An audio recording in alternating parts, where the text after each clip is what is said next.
Welcome back to Sleep Theories, where we explore the mysteries that lurk in the shadows of our world. Tonight's tale comes from the classified depths of military black sites, where miraculous healing technology and alien exchanges collide with secrets that powerful forces would kill to protect. But before we dive into this chilling account of hidden cures and impossible machines, remember to leave your own mysterious video ideas in the comments below. Your suggestions fuel these midnight journeys into the unknown. Special thanks to DXD232 for inspiring tonight's story.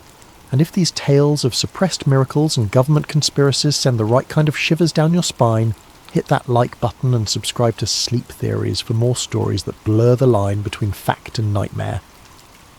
The morphine drip made a soft clicking sound every few seconds, marking time in the sterile hospital room like a metronome of mortality. Daniel Ross sat beside his father's bed, watching the old man's chest rise and fall in shallow breaths. Outside, Baltimore rain streaked the windows, turning the city lights into blurred watercolours. "Danny," his father whispered, eyes suddenly wide and lucid despite the heavy medication. Colonel James Ross had served 30 years in the Air Force Medical Corps, seen things most doctors never would. But this look in his eyes was different. Not pain, not fear, something else. "I'm here, Dad." Daniel leaned closer, taking his father's cold hand. "There are machines," the colonel's voice cracked. "Machines that can fix anything, but you'll never see them. They keep them locked away." Daniel squeezed his father's hand gently. "It's okay, Dad. Just rest." "No." The intensity made Daniel flinch. "Listen to me." "Right, Patterson. Level 7. The pods. They heal everything. Everything, Danny. But they'll never let us have them. Never let the people know." The heart monitor began its irregular beeping. Nurses rushed in. Daniel was pushed back as they worked, his father's final words echoing in his mind.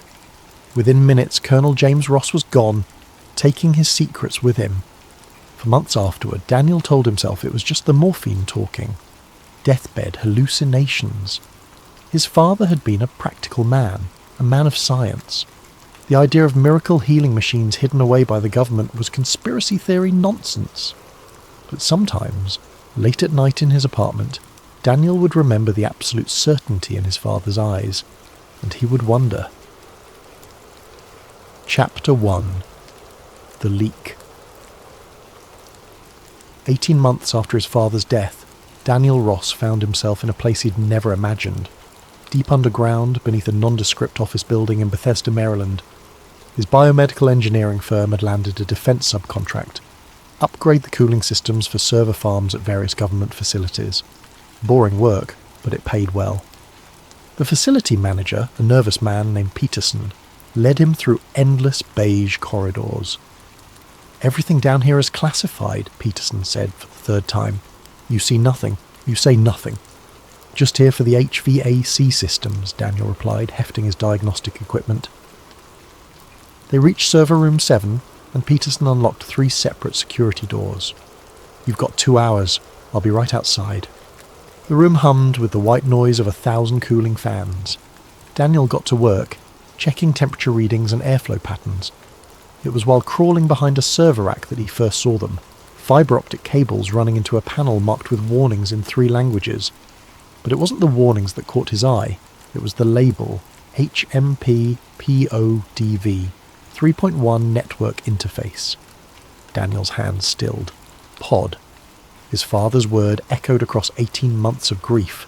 He should have left it alone, should have finished his work and walked away. But his father's voice whispered in his memory, and before he could stop himself, Daniel was tracing the cables to their source, a secured server cabinet with a lock that took him less than a minute to bypass. His government contracts had required certain skills. Inside, stacks of drives blinked with activity. A terminal screen showed active file transfers. Daniel plugged in his diagnostic tablet, telling himself he was just checking for cooling efficiency. The lie tasted bitter even as he thought it. Files cascaded across his screen. Most were encrypted, but the headers were visible. Cellular Reatomization Protocols version 7.3. Holographic Medical Pod Deployment Guidelines. Patient Recovery Metrics. Q3 2024. Technology Exchange Program HLT clearance only. His hand shook as he initiated a download to his tablet's hidden partition. Gigabytes of data flowed across the connection. Schematics, video files, documents stamped with classifications he'd never seen before. One document caught his eye. Initial Technology Transfer Agreement. October 1971. The header bore no agency logo, just 3 letters, HLT. The document detailed the acquisition of non-terrestrial medical rehabilitation systems and their integration into select defence medical facilities. Non-terrestrial. Daniel's mouth went dry. A video file finished downloading. Against every instinct screaming at him to stop, he opened it. The timestamp showed last week. A medical facility, all white walls and clean lines. A soldier, no, what was left of a soldier, was wheeled into frame. IED victim, the chart notation read. Missing right arm, severe burns covering 60% of his body. They placed him in something that looked like a large capsule made of frosted glass. Blue light emanated from within, and Daniel could see something happening to the man's body. The footage was time-lapsed, 4 hours compressed into 30 seconds. When the pod opened, the soldier stepped out. Whole, not healed, not scarred, whole, as if the injuries had never happened. "What are you doing?" Daniel spun around. Peterson stood in the doorway, face drained of colour. "I was checking the dash. You were checking nothing." Peterson's hand moved to his hip, where Daniel now noticed a sidearm. "Step away from the terminal. Now!" Daniel raised his hands, tablet tucked against his palm. "Look, I didn't mean to." "Shut up!" Peterson pulled out a phone, never taking his eyes off Daniel. "This is Station 7. We have a breach. Level 4, send a containment team." He hung up and gestured with the gun. "Sit down. Don't move. Don't speak. Maybe you'll live through this." Daniel sat, mind racing. The tablet pressed against his palm, its hidden partition full of impossible secrets. In 5 minutes, maybe less, men in black suits would arrive. He'd disappear into some hole, or worse, unless... "My tablet," Daniel said quietly. "It's uploading everything to an encrypted server. Has been for the last 10 minutes. If I don't enter a code every hour, it all goes public." Peterson's face went from pale to grey. "You're lying." Graham Technologies Level 9 server farm. Partition 77 Alpha. Check it yourself. Daniel met his eyes steadily. "Or we can make a deal." "What kind of deal?" "I walk out of here. You report a false alarm. Nobody has to know what I saw. They'll never. They will if you sell it right. Power surge triggered the alarm. You responded per protocol. Everything's secure." Daniel stood slowly. "Or we can wait for your containment team, and I can tell them about the 3 terabytes of classified data about to hit WikiLeaks in 52 minutes. Peterson's gun wavered. Above them, footsteps echoed, multiple sets, moving fast. "Decide," Daniel said. "Now." For a long moment they stared at each other. Then Peterson holstered his weapon and grabbed his radio. "Station 7. False alarm. Repeat. False alarm. Power surge in server room 7 triggered security protocol. Scene is secure." The footsteps above slowed, stopped. A garbled response came through the radio. "Copy that," Peterson said. "Returning to normal operations." He turned to Daniel, face twisted with fear and fury. "Get out! Now. If I ever see you again..." Daniel didn't wait to hear the threat. He grabbed his equipment and walked. Didn't run. Walked. Out of the server room, up the stairs, through the lobby. Only when he reached his van did he allow himself to breathe. The tablet burned against his palm. 3 terabytes of impossibilities. 3 terabytes of proof. His father had been right. Chapter 2. Chasing Proof. Daniel's apartment in Silver Spring had never felt smaller. He'd covered the windows with blackout curtains, disabled his internet router, and pulled the battery from his phone. The tablet lay on his kitchen table like a live grenade, its screen dark but somehow still radiating menace. For 3 days he didn't touch it. He called in sick to work, ignored the increasingly urgent voicemails from his boss. He barely slept, starting at every car door slam, every footstep in the hallway. They would come for him. Peterson's deal had bought time, nothing more. But on the fourth night, with a bottle of whiskey for courage and his sister's photo for motivation, Daniel finally powered on the tablet. He had to know, had to understand what his father had died trying to tell him. The files painted a picture that defied belief. The medical holographic pods, med beds, as some documents called them, had been in limited use since 1971. The technology's origin was carefully obscured, referenced only as Technology Exchange Program, with that recurring HLT classification. But it was the capabilities that made Daniel's hands shake. Complete cellular regeneration, real-time DNA repair and optimization, reversal of aging at the cellular level, regeneration of lost limbs and organs, elimination of all known pathogens and cancers, restoration of neural pathways in brain injury patients. The video files were even more staggering. Paralyzed patients walking, terminal cancer victims restored to perfect health, a woman who appeared to be in her 70s entering a pod and emerging looking 30 years younger. Her medical scans confirming the impossible. Her telomeres had actually lengthened. One document outlined the locations, Wright-Patterson Air Force Base, as his father had said, a facility beneath Cheyenne Mountain, another in a sub-basement of Walter Reed, dozens of sites, each with between 2 and 10 operational pods. Another file made his stomach churn. Population impact projections. If the technology was released publicly, the document warned, the results would be catastrophic.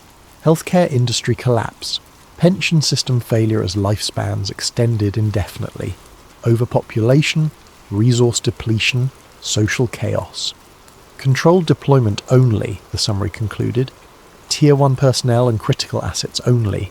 Public disclosure remains level 9 prohibited. Daniel poured another whiskey, his mind reeling. They had the cure for everything, and they were keeping it locked away. How many people had died while these machines sat idle? How many had suffered? His sister's face stared at him from the photo. Emma, 3 years younger, diagnosed with ALS 6 months ago. The doctors gave her 2 years, maybe 3. Traditional medicine offered nothing but management of symptoms, a slow decline into paralysis and death. But these machines... Daniel opened his laptop, routing through multiple VPNs and proxy servers. He had to know if anyone else knew, if there were others who had seen behind the curtain. The surface web yielded nothing but conspiracy theories and New Age nonsense. But deeper, in forums that required special browsers and passwords bought with cryptocurrency, he found whispers. A thread titled, "Has anyone else seen the pods?" caught his eye. The original poster claimed his uncle had worked maintenance at Wright-Patterson in the 80s. He said there were rooms that required special clearance just to clean. Once a door was left open. He saw someone wheeled in on a gurney, missing both legs from an accident. Came out walking an hour later. They transferred him the next day, told him he'd imagined it. Another user, handle Deep Throat 77, wrote, "Friend of mine worked private security for a billionaire. Guy was diagnosed with pancreatic cancer, given 3 months. Flew to Switzerland, came back 2 weeks later completely clean. Doctors couldn't explain it. My friend said they didn't go to any hospital, just some underground facility in the mountains. Daniel created an account, Truthseeker34. He posted carefully, vaguely. I've seen documentation suggesting advanced medical technology being withheld, looking for others with direct knowledge. Serious inquiries only." Within an hour, his encrypted inbox had 3 messages. 2 were clearly paranoid fantasies, but the third... "I know what you've seen," it read. "My name is Marcus Brady.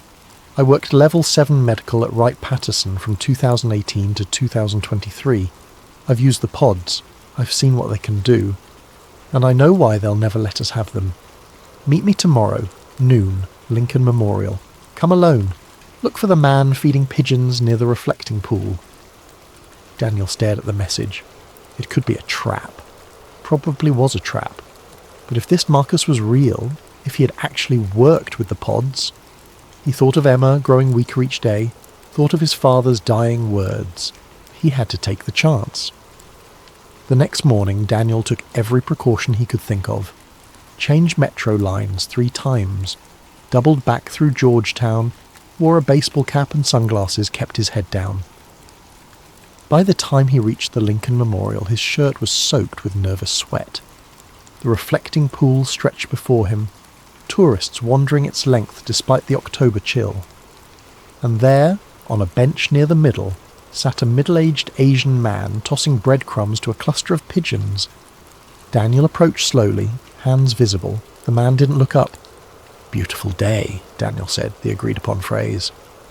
"For feeding birds," Marcus Brady replied. He patted the bench. "Sit. Don't look at me directly. We have maybe 10 minutes before their facial recognition picks us up." Daniel sat, pulling out his own bag of breadcrumbs. The price of admission to any Washington Park bench. "You've really used them? The pods? 17 times. Different patients, different conditions. I've seen them regrow a man's liver, cure stage 4 brain cancer, reverse paralysis from a severed spinal cord." Marcus's voice was steady, matter-of-fact. And each time I had to watch them wheel the patient away afterward, tell their families they died on the table, create false death certificates, because the technology doesn't exist. "Why? Why hide it?" Marcus laughed bitterly. "You've seen the projection documents, haven't you? About societal collapse? Yeah, but it's not about society. It's about control, power, money." Marcus threw more crumbs, watching the pigeons fight over them. What happens to a $2 trillion healthcare industry when disease becomes obsolete? What happens to pharmaceutical companies when one session in a pod replaces a lifetime of medications? What happens to the insurance industry, the medical device industry, the entire economic ecosystem built on human suffering? People are dying. The wrong people, according to them. Marcus's voice hardened. The pods aren't idle. They run every day. For the elite, for key government personnel, for people who can pay 8 or 9 figures for a session. There's a facility in Switzerland completely off the books. Saudi princes, tech billionaires, heads of state. They all know. They all use them. They stay young, healthy, immortal, while the rest of us age and die on schedule. Daniel felt sick. There has to be a way to expose this, to force their hand. "You think you're the first to try?" Marcus turned slightly and Daniel glimpsed a face marked by exhaustion and fear. "I had a colleague, Patricia Martinez, brilliant woman. She tried to document everything, gathered evidence for 2 years. Know where she is now?" Daniel shook his head. "Neither do I. She disappeared 3 months ago. Official story is she had a mental breakdown, committed suicide. But I saw the security footage from that night. Black SUVs, a team in tactical gear. They scrubbed her entire existence, apartment, digital footprint, everything. Even her family thinks she's dead." "Then why are you talking to me?" Marcus was quiet for a long moment. "Because I'm dying. Lung cancer, ironically enough. And they won't let me use the pods. I know too much, but not enough to be valuable. So I'm dead anyway." He stood, scattering the remaining crumbs. "My advice: forget what you've seen. Delete those files. Go back to your life. Because if you pursue this, you'll end up like Patricia. Or like me." He started to walk away, then paused. "Unless," Daniel stood. "Unless what? Unless you're smarter than us. Unless you find a way to use the system against itself." Marcus pulled out a business card, dropped it on the bench. "That's a cleaner service. Call them, ask for a deep clean special. They'll give you an address. What you do with it is up to you." Then he was gone, disappearing into the crowd of tourists. Daniel picked up the card, just a phone number, nothing else. He looked around, suddenly aware of every security camera, every passing jogger who might be something more. 10 minutes. Marcus had said they had 10 minutes before facial recognition picked them up. Daniel pulled his cap lower and walked quickly toward the metro, the card burning in his pocket. Behind him, the pigeons fought over the last of the breadcrumbs, oblivious to the weight of the secrets that had just been shared. That night, Emma called. Her voice was weaker, words slightly slurred. The disease was progressing faster than expected. The doctors wanted to start experimental trials, 1,000-to-1 shots that might buy her months at best. Daniel held the phone, listening to his sister try to sound optimistic, and made his decision. He would find a way into one of those facilities.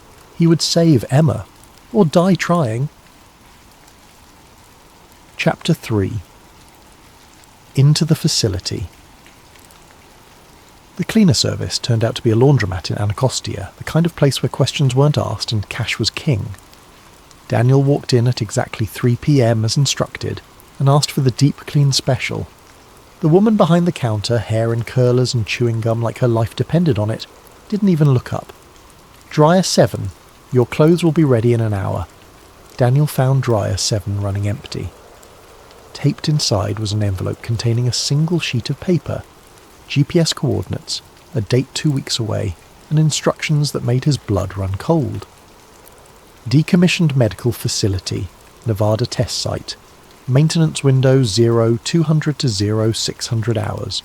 Pod 7 operational status unknown. Building 447, sub-level 3. Guard rotation changes at 0247 and 0423, no second chances. 2 weeks.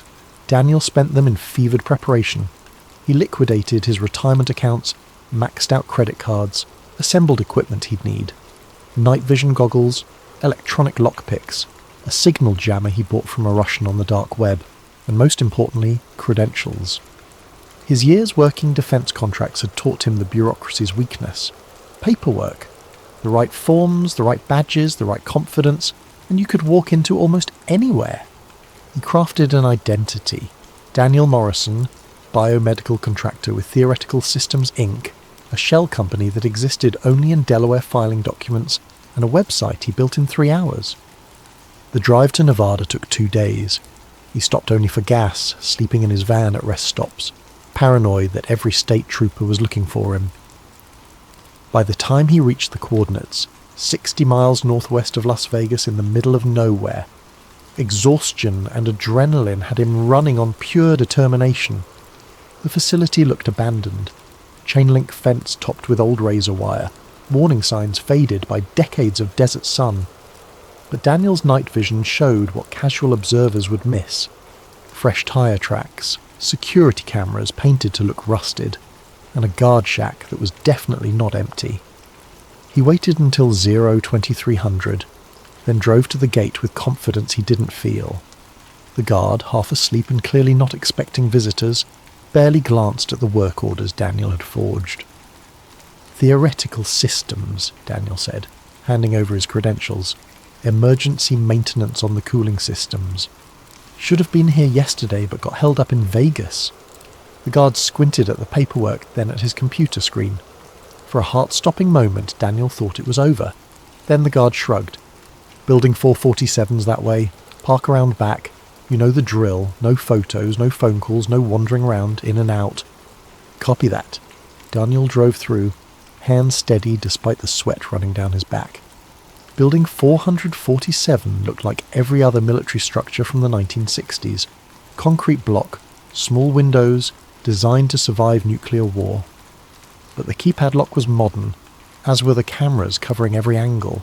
Daniel parked where the building itself blocked the van from view and got to work. The lockpicks got him through the first door. The signal jammer killed the cameras for a precious 90 seconds, long enough to reach the stairwell. Down he went, following memorized floor plans, until he reached sub-level 3. The difference was immediate. Gone were the crumbling concrete walls and flickering fluorescence. This level was modern, clean, medical. The air smelled of ozone and something else, something that made his skin prickle with static electricity. Daniel followed the corridor, each door labelled with alphanumeric codes that meant nothing to him. Then he saw it. Pod Bay 7. Authorised personnel only. The door was reinforced steel with a biometric scanner. Daniel's picks were useless here, but fortune favours the desperate, or the observant. A medical cart sat nearby, and tucked beneath supplies was an access card on a retractable lanyard. Some technician's oversight would be Daniel's salvation. The card worked. The door hissed open, and Daniel stepped into impossibility. The room was vast, easily 60 feet across. In the centre sat 7 pods arranged in a circle like techno-Stonehenge. 6 were covered with protective sheeting powered down, but the 7th... It glowed with soft blue light, humming with energy that seemed to vibrate in Daniel's bones. The pod itself was beautiful in an alien way. Smooth curves of some material that looked like pearl mixed with chrome, no visible seams or joints. A control panel nearby showed readouts in symbols that hurt to look at directly, though English translations scrolled beneath. Daniel approached slowly, pulled out his phone to record. This was it. Proof the world needed to see. Then he heard voices in the corridor. Told them Pod 7 was acting up again. Frequency alignments off by 0.3%. At this hour? Christ. Let me guess. Priority patient tomorrow? Senator something or other. Pancreatic cancer. The usual last-minute emergency when they realise money can't buy immortality through traditional channels. Daniel's mind raced. The guards would change rotation in, he checked his watch, 6 minutes. But these technicians were here now. He looked around frantically, spotted an observation booth elevated above the pod bay. He sprinted for the ladder, hauling himself up just as the main door opened. 2 men in white coats entered, arguing about frequency modulation and dimensional phase shifting, terms that meant nothing to Daniel but which they discussed like garage mechanics, talking about engine timing. They approached Pod 7, one pulling out what looked like an oversized tablet covered in those same painful symbols.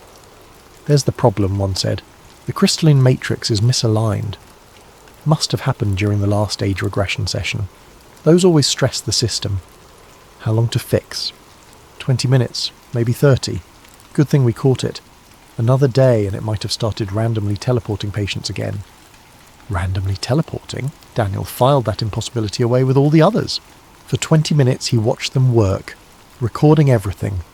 They opened panels on the pod that revealed internal components unlike anything in his engineering experience. Geometries that shouldn't exist.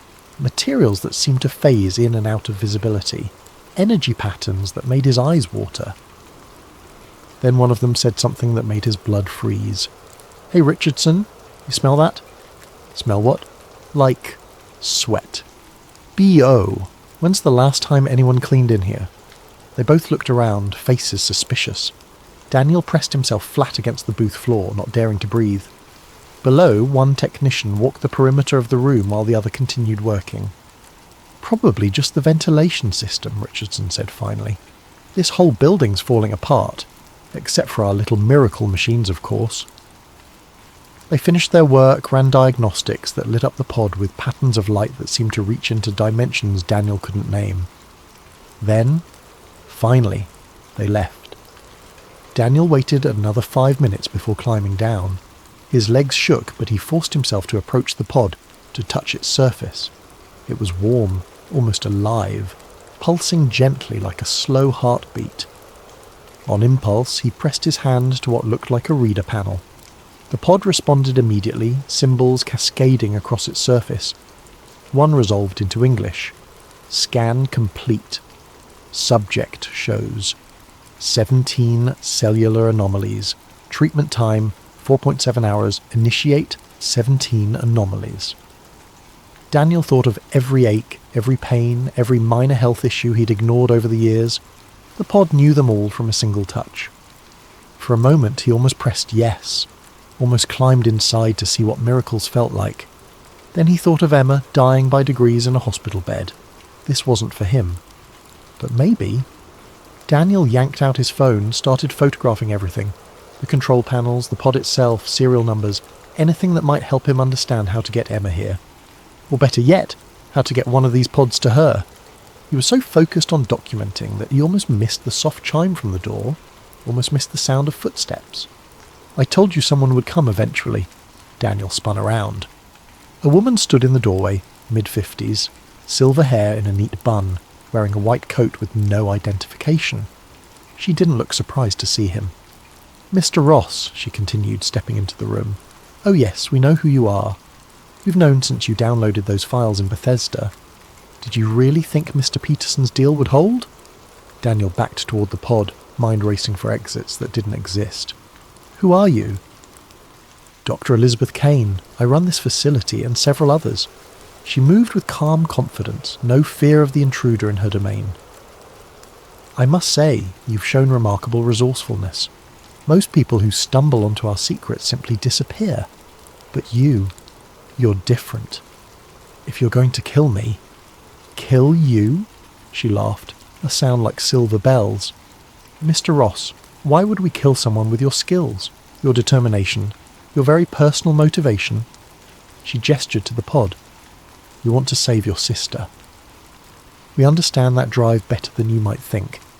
Then let me use it. Just once. Please. Kane studied him with eyes that seemed older than her face suggested. The pods aren't just medical devices, Mr. Ross. They're, let's call them bridges, to technologies and capabilities that human minds weren't designed to understand. Each use requires precise calibration, careful monitoring. One mistake and your sister doesn't just die. She gets scattered across dimensions we don't have names for. But it can save her. Oh yes, complete cellular reconstruction, perfect health. She could live another century, maybe two. Kane moved to the control panel, fingers dancing across symbols. But everything has a price. I have money, not that kind of price. The pod hummed louder, responding to her commands. Tell me, Mr. Ross, what do you know about the technology exchange program? Just references in the files. Non-terrestrial origin, 1971. 1971 was when we formalised it, but contact began earlier. They came to us, beings from elsewhere, offered us technologies beyond imagination, medical pods, energy systems, propulsion methods that make rockets look like stone wheels. She turned to face him. All they wanted in exchange was test subjects. Daniel felt his stomach drop. Test subjects? Nothing sinister. They needed to understand human physiology, our DNA, our potential for evolution. Every person who uses a pod contributes data to their research. In exchange, we get to heal, to extend life, to touch godhood, if only briefly. And the public? Would panic, would demand access, would destroy the careful balance we've maintained for 50 years. Kane's expression hardened. 7 billion people with access to immortality? The planet would be stripped bare in a generation. Wars over resources would make our current conflicts look like playground squabbles. No, Mr. Ross, the pods remain controlled. They must. So you'll let the wrong people die to save the right ones. We let nature take its course for most. We intervene when the greater good demands it. Leaders who maintain stability, scientists on the verge of breakthroughs, artists whose work elevates humanity. She paused. And occasionally, we make exceptions. The pod's hum reached a crescendo, then settled into a rhythm like breathing. Kane nodded, satisfied. Your sister, she said. Emma Ross, ALS, stage 2. Perhaps 18 months before complete paralysis. 6 months after that. She shrugged eloquently. Don't! Daniel's voice cracked. Just don't. I'm offering you a choice. Your sister can use Pod 7. Full treatment, complete restoration. She'll wake up healthier than she's been in years, with no memory of the procedure. As far as she knows, it will be a miracle recovery. Spontaneous remission. It happens. What's the catch? You work for us, your engineering skills, your ability to think outside conventional paradigms, your proven discretion. We need people like you. You'll help maintain the pods, upgrade their systems, perhaps even expand the network. In exchange, Emma lives. You get a generous salary, and eventually access to the pods yourself. Daniel stared at her, then at the waiting pod. And if I refuse? Then you leave here with your photos and videos. You try to expose us. Maybe you upload some files before we stop you. A few thousand people believe, the rest mock you as another conspiracy theorist. Meanwhile, your sister dies slowly, painfully, knowing her brother could have saved her but chose his principles instead. The silence stretched between them. Daniel thought of his father, dying with the truth on his lips, of Marcus Brady, cast aside when no longer useful, of all the people who'd suffered and died while these miracles hummed in secret bunkers. Then he thought of Emma, her laugh, her fierce determination even as her body betrayed her, the way she'd held his hand at their father's funeral and whispered, "At least the pain is over." "When?" he asked quietly.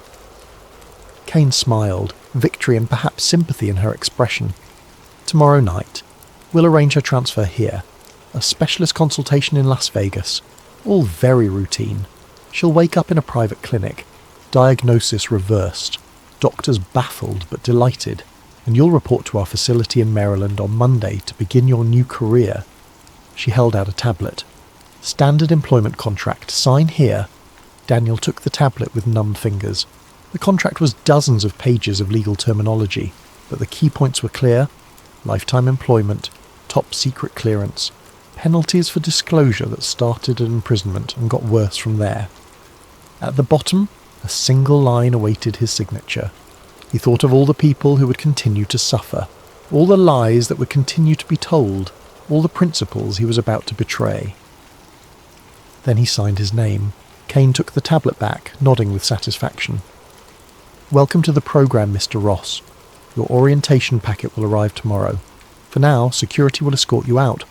Best if you're not here when the morning shift arrives." As if summoned, 2 guards appeared in the doorway, not threatening, just present. Daniel took one last look at Pod 7, glowing with its impossible promise, then followed them out. The drive back to Las Vegas was a blur. By dawn, he was on a plane home, the events of the night feeling like someone else's dream. But the email on his phone was real enough. Consultation scheduled for E. Ross, October 15th, 8 p.m. Transport will arrive at 6 p.m. Please have patient ready. Tomorrow, Emma would enter a pod and exit healed. The price was Daniel's soul, sold to the very system he'd meant to expose. But as he looked out the plane window at the sunrise painting the clouds gold, Daniel found he could live with that. Some prices were worth paying. Chapter 4. The Cover-Up. Daniel had been home less than 4 hours when they came for him. He was sitting at his kitchen table staring at the email about Emma's consultation when the lights flickered. His laptop screen went dark. The refrigerator's hums ceased. Then, with choreographed precision, his apartment door exploded inward. 6 figures in tactical gear stormed in, weapons raised, laser sights painting red dots across Daniel's chest. He raised his hands slowly, mind reeling. This wasn't part of the deal. Daniel Ross! The lead operative's voice was muffled by a tactical mask. "Stay seated. Hands visible. You know why we're here." "There's been a mistake," Daniel said carefully. "I signed the contract. Dr. Kane doesn't run everything, Mr. Ross." A new voice from the doorway. A man in a charcoal suit stepped through the ruined door frame, picking his way around wood splinters with obvious distaste. "Agent Thorne, National Security Agency. We need to have a conversation." Thorne was everything a government spook should be. Forgettable face, neutral expression, eyes that missed nothing. He pulled out Daniel's kitchen chair and sat across from him, while the tactical team secured the apartment. "Laptop," Thorne said. One of the operatives placed Daniel's computer on the table. Tablet. That too appeared. External drives, 3 of them. Cloud storage accounts, 7. Quite the digital hoard you've assembled. I signed a contract with a subdivision of a project that may or may not officially exist depending on which oversight committee you ask. Thorne opened the laptop, typed commands with practiced efficiency. "Dr. Kane operates under certain assumptions about her authority. We're here to correct those assumptions."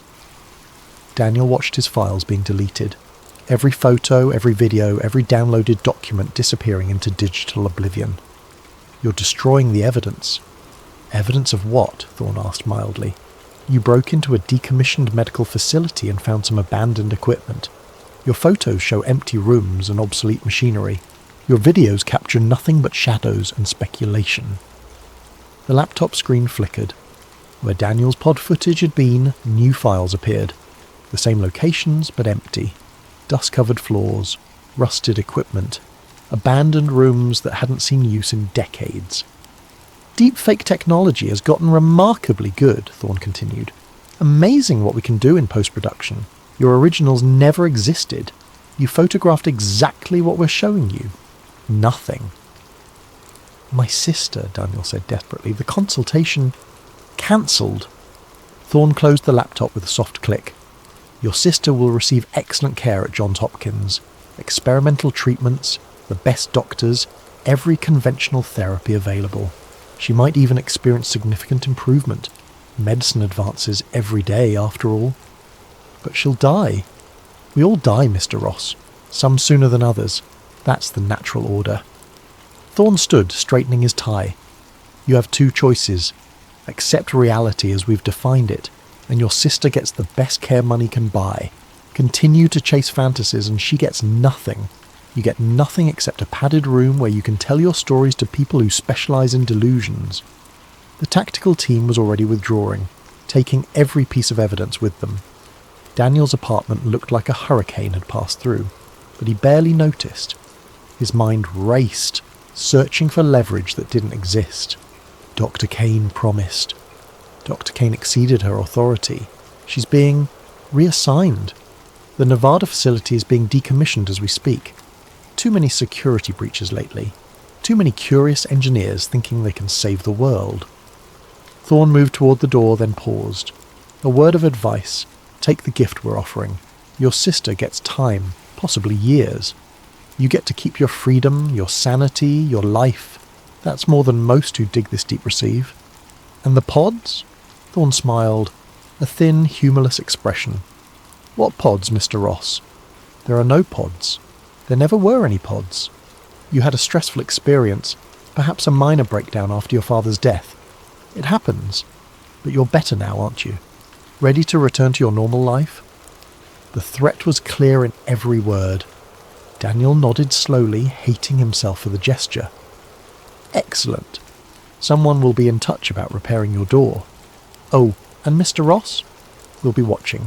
Every email, every search, every conversation.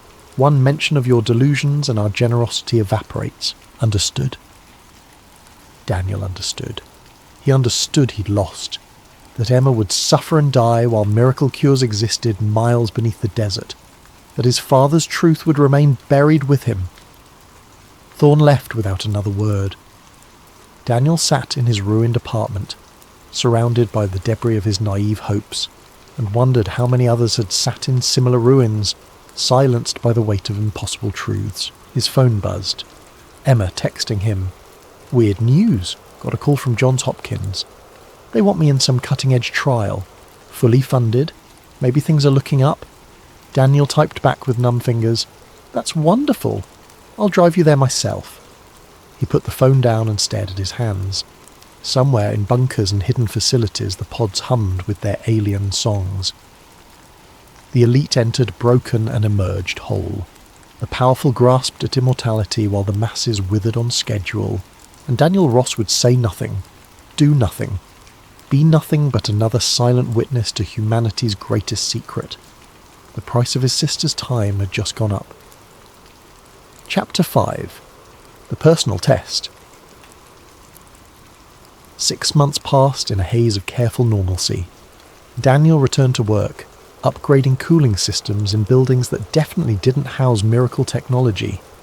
He drove Emma to Hopkins twice a week, watching experimental drugs slow her decline but never stop it. He answered his emails, paid his bills, and gave no sign of the knowledge that burned in his chest like swallowed acid. Agent Thorne had been right about the surveillance. Daniel's electronics were compromised, his apartment bugged, his movements tracked. Twice unmarked cars followed him to work. Once a technician showed up to check his internet connection, spending an hour installing God knew what. Daniel smiled, offered coffee, played the part of a man who'd learned his lesson. But traumatic knowledge once gained cannot be forgotten. And Daniel Ross had always been good at solving problems. Started small. Research conducted on library computers, different locations each time. Cash purchases of electronics from pawn shops. Conversations with homeless veterans who'd seen things at military bases they couldn't explain. Piece by piece, thread by thread, Daniel wove a new web of information. The pods were real. He'd touched one, felt its alien warmth, and where there was one, there were others.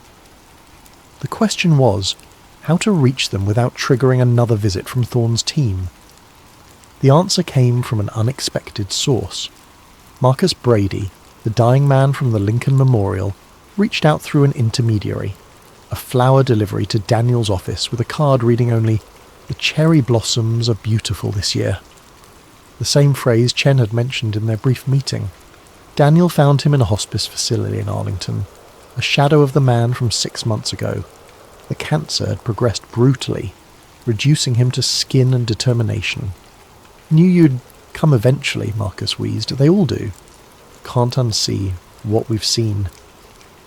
"They destroyed everything," Daniel said quietly. "Threatened my sister."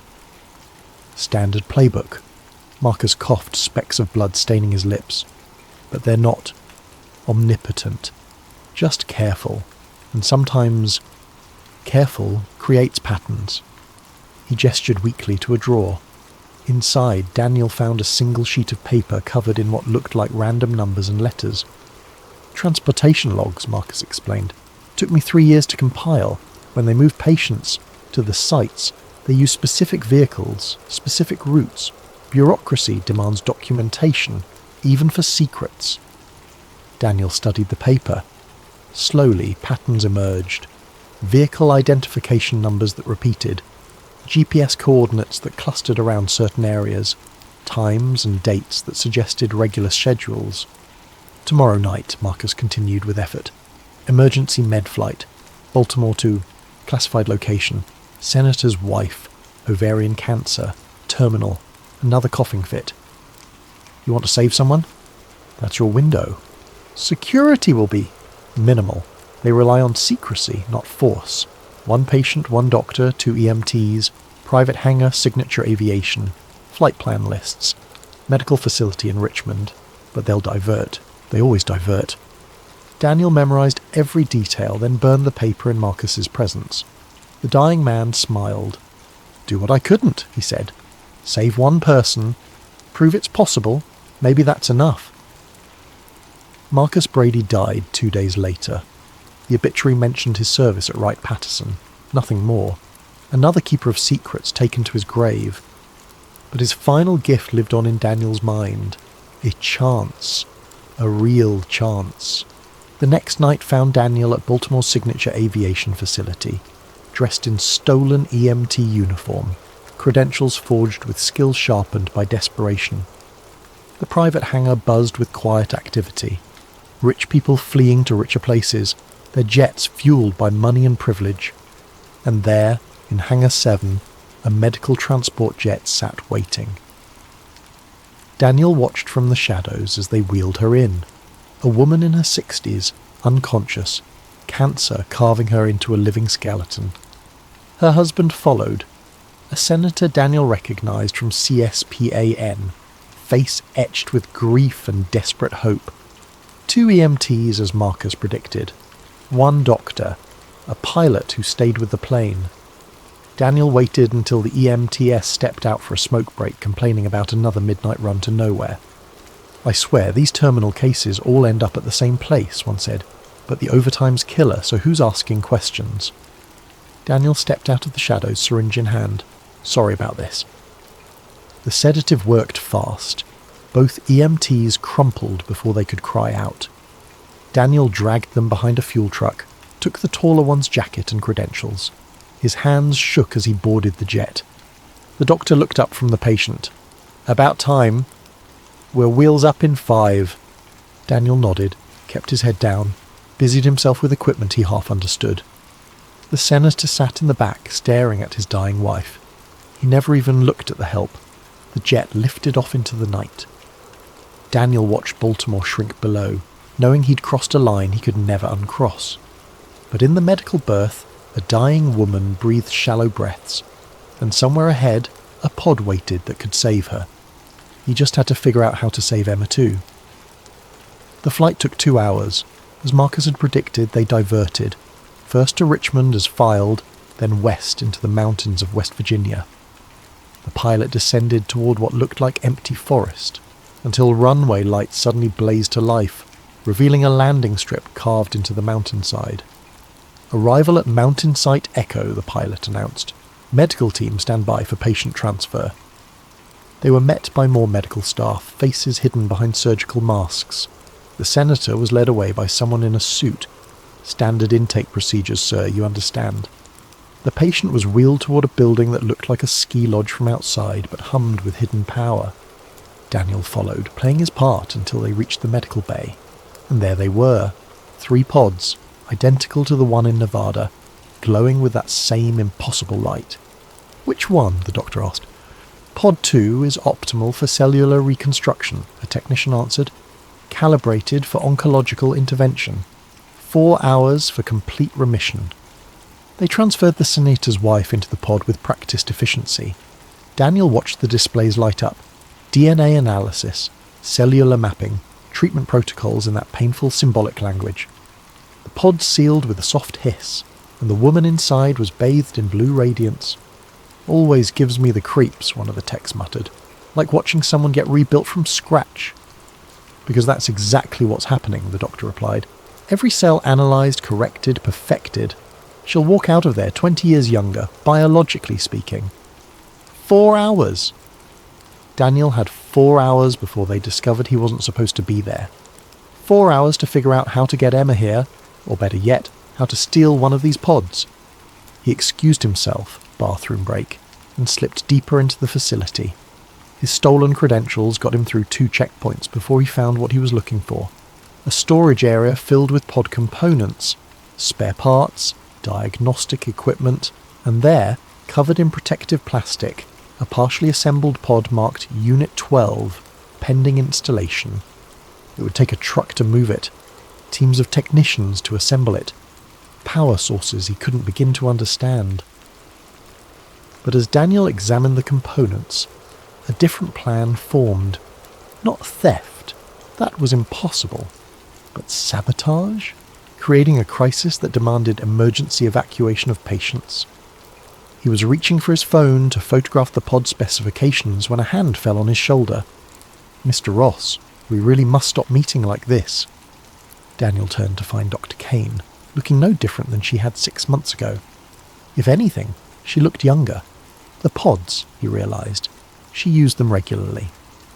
"Security flagged you the moment you boarded," she continued conversationally. "Facial recognition is quite sophisticated these days. Though I must say, the EMT disguise was well done. Poor Marcus would be proud." "You knew Marcus?" "I know everyone who knows about us. It's a very small community." She gestured to armed guards who had materialised in the doorway.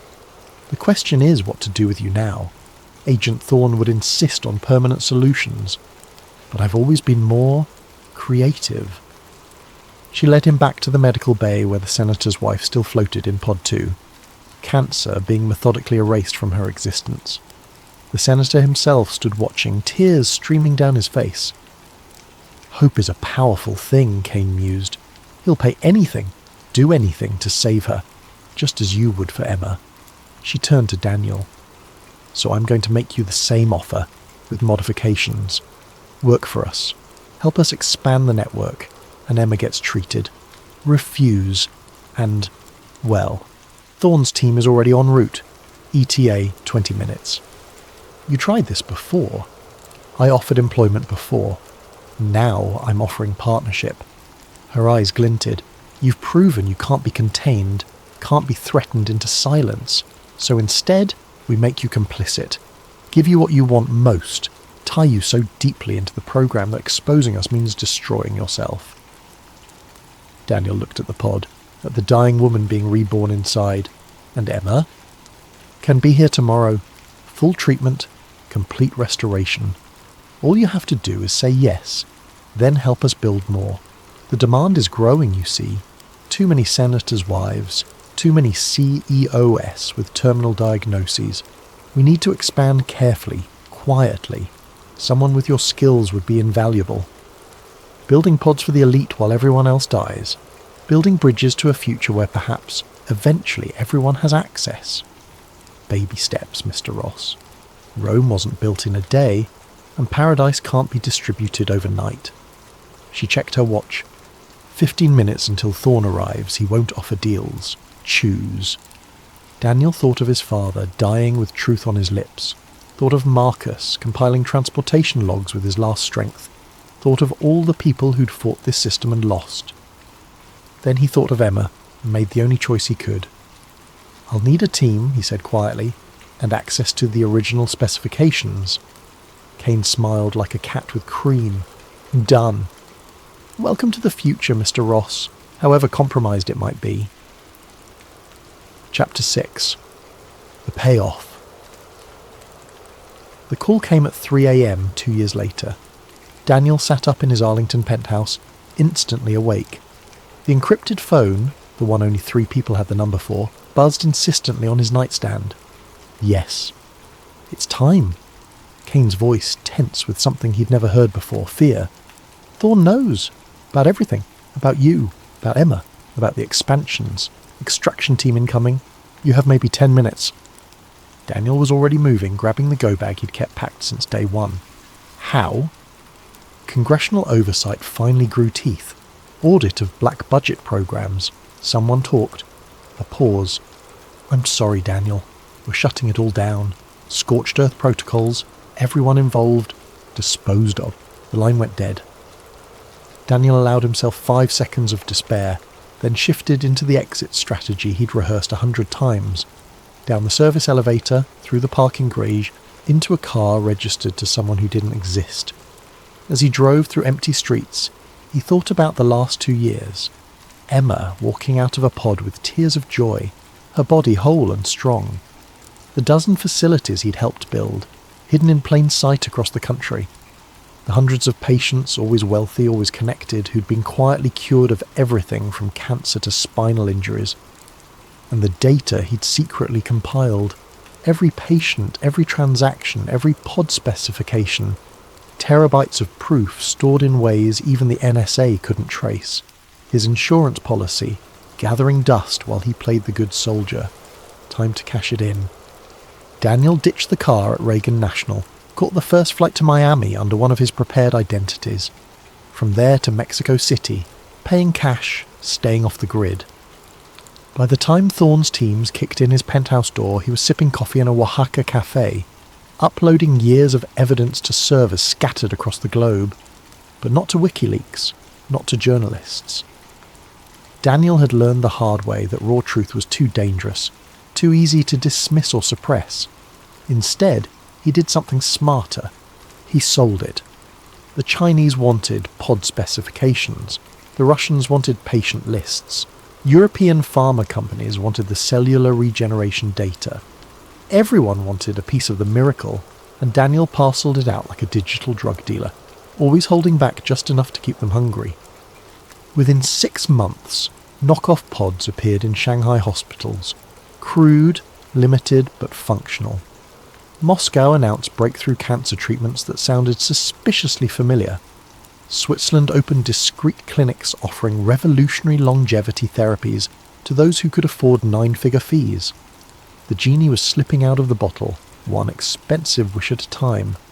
Daniel watched it all from a beach in Costa Rica, his own body periodically renewed by a personal pod hidden in a shipping container.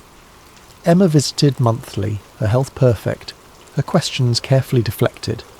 She thought he'd made a fortune in medical consulting, close enough to the truth.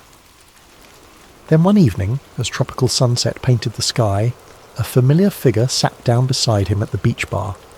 "Hello, Daniel." Agent Thorne looked older, greyer, like a man watching his life's work crumble. "Enjoying retirement?" "Arrest me or buy me a drink," Daniel replied.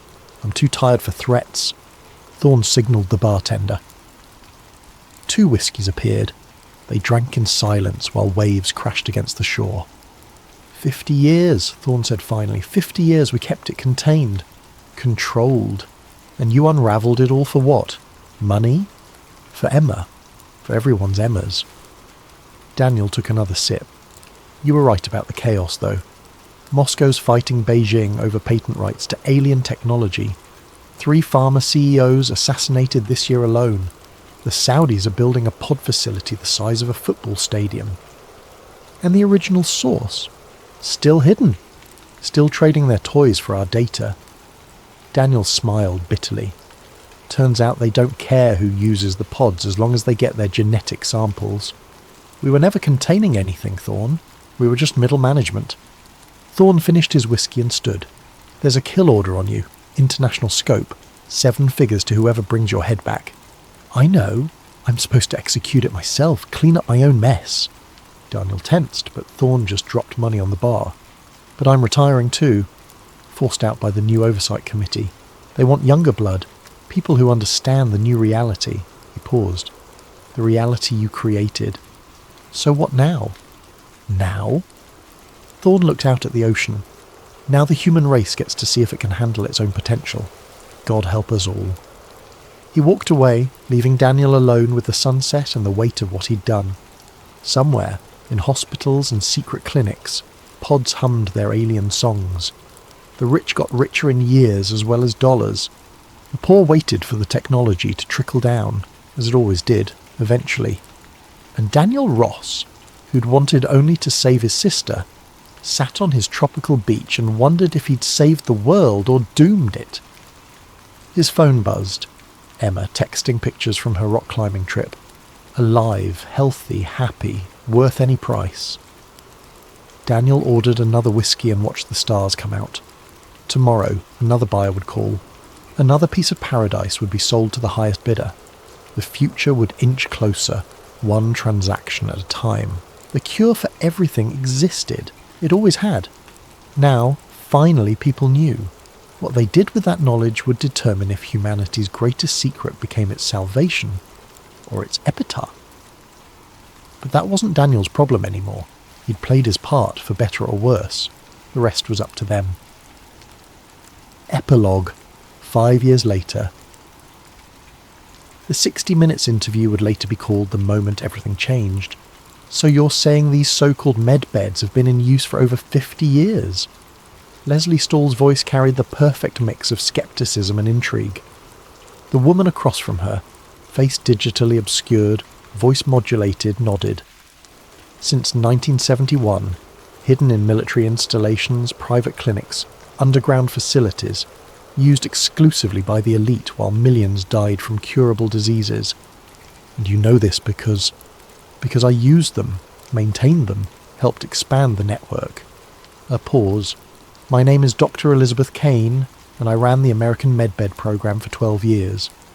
Daniel nearly choked on his coffee. He sat forward in his Swiss hotel room watching the impossible unfold. Kane had gone public. The technology was given to us, she continued.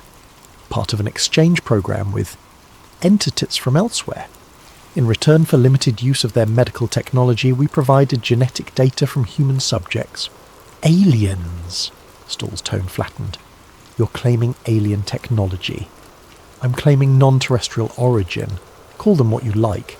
The point is we've had the ability to cure any disease, reverse aging, regenerate lost limbs, and we kept it secret. Kept it exclusive. Let billions suffer and die to maintain economic and social control. The interview continued for another 40 minutes.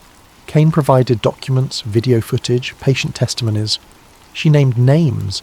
Senators, CEOs, foreign leaders who'd been quietly cured while publicly supporting the pharmaceutical status quo. She explained how the technology worked in terms that university physicists would spend years trying to understand. And she revealed why she'd finally come forward. The others, the source of the technology, they're done with the exchange. They have what they needed from us.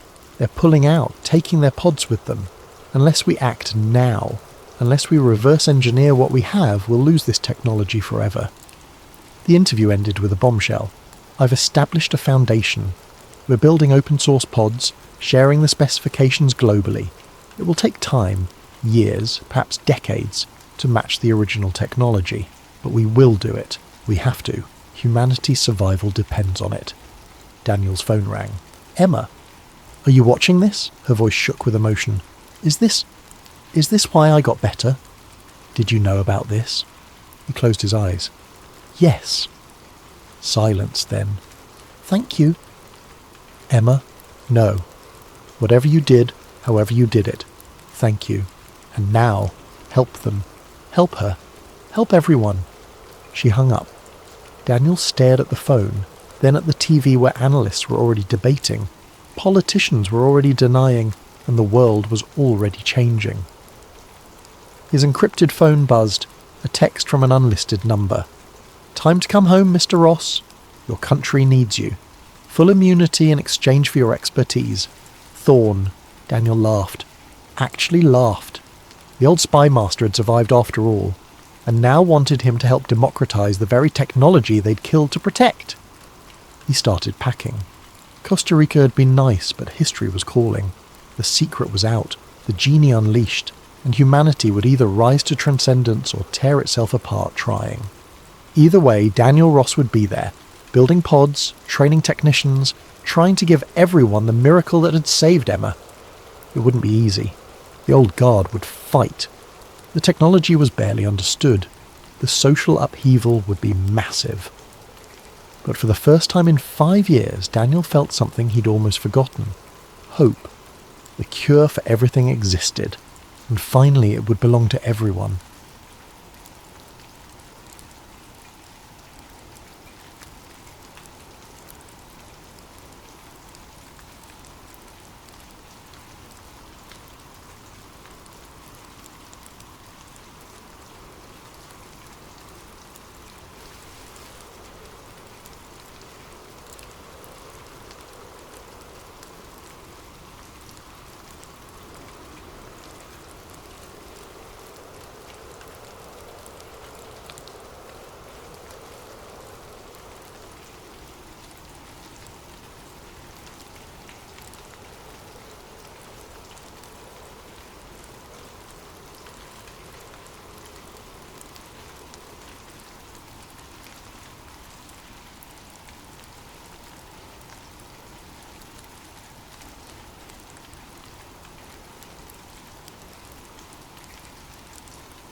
What if I told you that the most dangerous man in America wasn't a cartel kingpin, a corrupt politician, or even a rogue agent, but a commercial airline pilot from Louisiana who knew too much?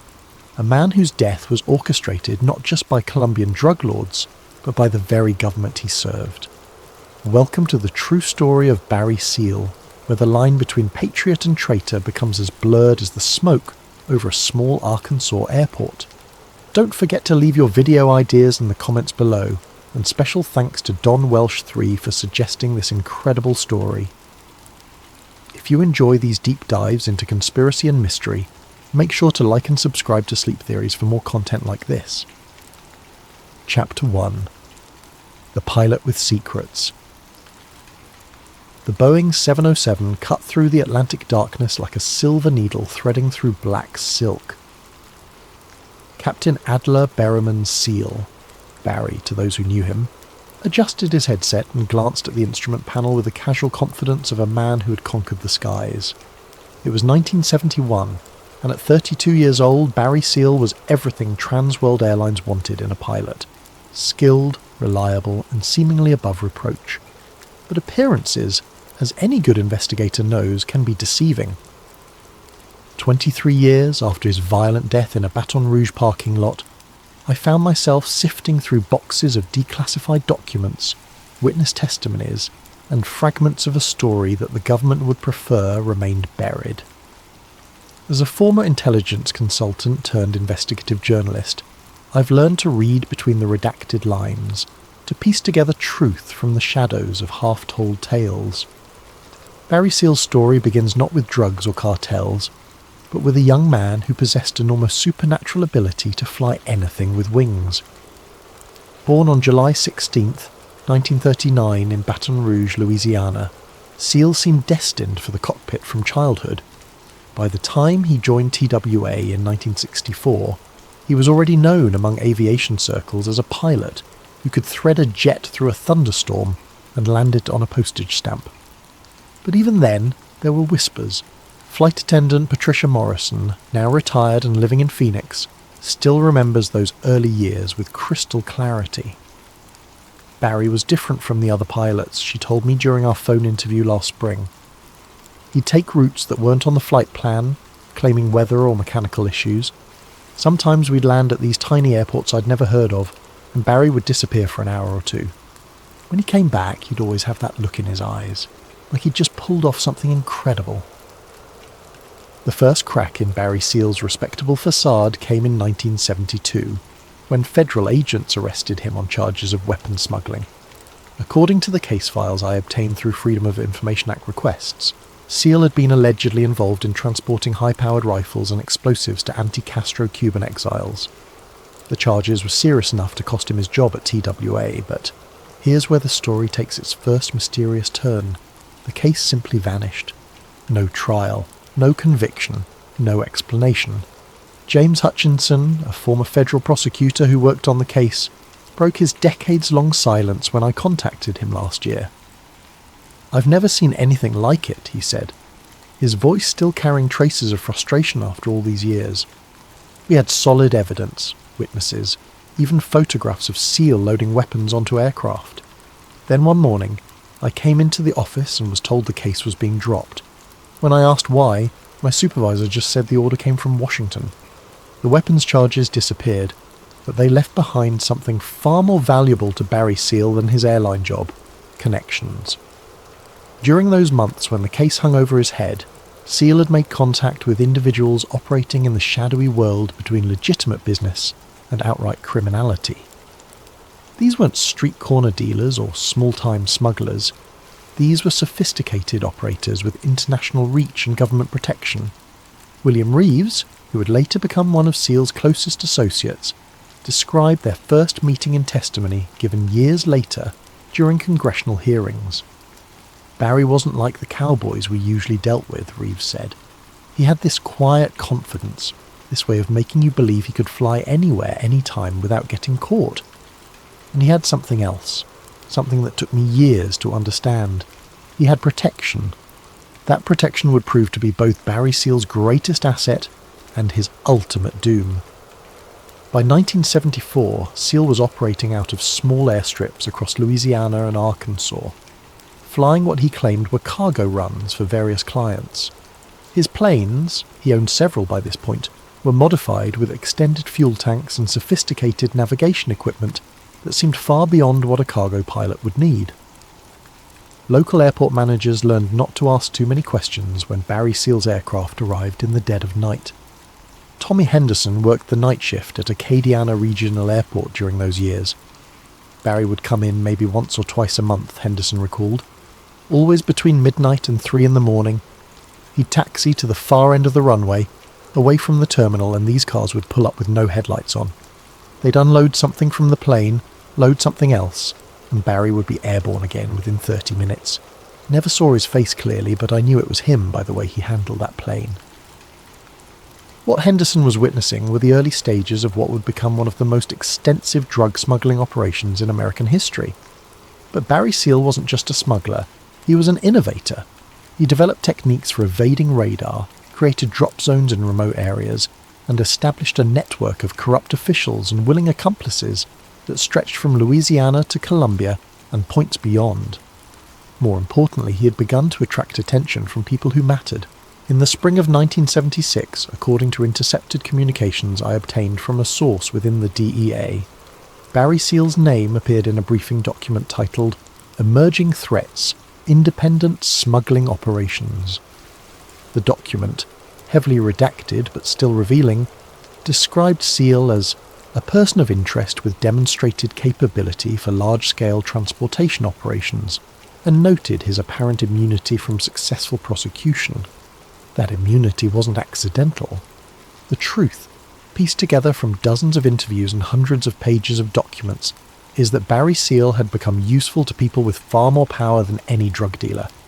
His skills as a pilot, his growing network of contacts, and his willingness to operate outside the law made him an ideal asset for operations that the United States government couldn't officially acknowledge. But usefulness, as Barry Seal would eventually learn, has an expiration date. Margaret Phillips worked as a secretary for a small law firm in Baton Rouge that occasionally handled Barry's legal affairs during the mid-1970s. She remembers him as polite, well-dressed, and always carrying a briefcase that he never let out of his sight. He came in maybe 4 or 5 times over 2 years, she told me. Always paid in cash, always had this calm way about him, like nothing could rattle him.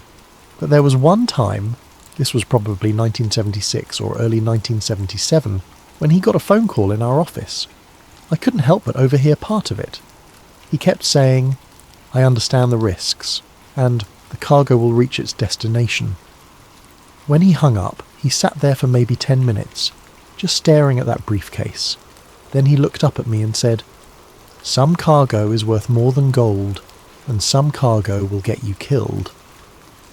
By 1978, Barry Seal had made the transition from marijuana to cocaine, and his operations had grown sophisticated enough to catch the attention of the Medellin cartel. This wasn't simply a matter of one smuggler dealing with another. This was the beginning of a relationship that would ultimately involve some of the most powerful people in both the criminal underworld and the United States government. But to understand how Barry Seal became entangled with Colombian drug lords, we need to look at what was happening hundreds of miles away in the mountains of South America, where a young man named Pablo Escobar was building an empire that would eventually require the services of the best pilot money could buy. Chapter 2. Into the Cartel Web. The call came on a humid August night in 1978, when Barry Seal was sitting in his Baton Rouge home, nursing a bourbon and reviewing flight charts. The voice on the other end spoke accented English and offered him more money than he'd ever seen for a single flight. All he had to do was pick up a package in Colombia and deliver it to a small airstrip in Florida. It was the call that would change everything. According to Max Mermelstein, the cartel insider who later became a government witness, Barry Seal's reputation had preceded him into the cocaine underworld. The Colombians had heard about this gringo pilot who could fly anything anywhere without getting caught, Mermelstein testified in congressional hearings years later. They needed someone reliable, someone with connections, someone who understood that in this business, silence isn't just golden, it's survival. Seal's first cocaine run was a revelation. The profit margins were staggering, the risks seemingly manageable, and the Colombians proved to be professional, well-organised, and surprisingly sophisticated. This wasn't the chaotic criminal enterprise he'd expected. This was a business operation that happened to deal in illegal substances. Jorge Ochoa, one of the founding members of the Medellin cartel, would later describe Barry Seal as the most valuable pilot we ever employed, in testimony given during his own trial. Barry understood things that other smugglers did not, Ochoa said through an interpreter. He understood that success in this business requires more than just courage. It requires intelligence, preparation, and most importantly, protection from law enforcement. That protection was about to become crucial, because Barry Seal's activities had not gone unnoticed by federal authorities. In fact, they were counting on it. DEA agent Ernst Jacobson first encountered Barry Seal's name in a case file in early 1979. "We'd been tracking increased cocaine flights into Louisiana for months," Jacobson told me, during a lengthy interview at his home in Virginia. "The same aircraft tail numbers kept appearing in our surveillance reports, and they all traced back to one man. When we started digging into Barry Seal's background, we discovered something interesting. He had connections that went far beyond drug smuggling." What Jacobson had discovered were the first threads of a web that connected Barry Seal not just to Colombian drug cartels, but to intelligence agencies, covert operations and political figures whose names still cannot be spoken aloud without generating controversy. The key to understanding Barry Seal's transformation from smuggler to government asset lies in events that were unfolding thousands of miles away in Central America. The Sandinista revolution in Nicaragua had created a crisis for American foreign policy, and the Reagan administration was looking for ways to support anti-communist forces without direct congressional approval or oversight. Enter Barry Seal. Former CIA operative Theodore Shackley, in testimony that remains partially classified to this day, described the recruitment of Barry Seal as an operation of necessity. According to Shackley, we needed someone who could move freely throughout Central and South America, someone with established criminal contacts who could operate without raising suspicions. Seal wasn't just a drug smuggler, he was a resource. But becoming a resource for the United States government required Barry Seal to maintain his criminal credibility. which meant continuing his cocaine smuggling operations on an even larger scale. It was a devil's bargain that would eventually consume everyone involved. The transformation was gradual but inexorable. By 1980, Barry Seal was flying regular routes between Colombia and various locations throughout the American South. His aircraft, now a small fleet of modified planes, were equipped with sophisticated communication equipment and navigation systems that would have been impressive for a major airline, let alone a criminal operation. His base of operations had also evolved. While Seal maintained residences in Louisiana, his primary operational centre had moved to a small airport in Mena, Arkansas, where he had established what appeared to be a legitimate aircraft maintenance and charter business. But Mena Intermountain Municipal Airport was far from legitimate. Russell Welch, an Arkansas State Police investigator who spent years documenting activities at Mena, described what he observed in a report that was buried by his superiors and only surfaced decades later through a leak. The level of aircraft activity at Mena was completely inconsistent with the airport's official capacity and purpose. We documented planes arriving at all hours, often without filing proper flight plans. We observed aircraft being modified with extended fuel tanks, sophisticated radar equipment, and cargo areas that had been stripped of standard seating configurations. What Welch was observing was the operational heart of Barry Seal's empire, but it was also something more, a nexus point where drug smuggling, arms dealing, and covert government operations intersected in ways that would have been unthinkable to most Americans. The beauty of the Mena operation from Barry Seal's perspective was its simplicity.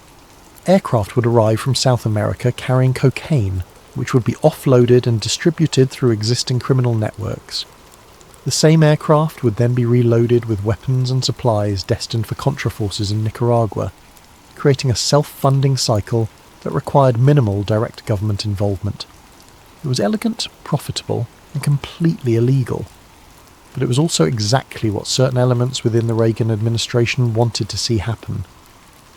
Oliver North, the Marine colonel who would later become the public face of the Iran-Contra scandal, maintained in his private notes that Barry Seal was an asset of significant value to ongoing operations.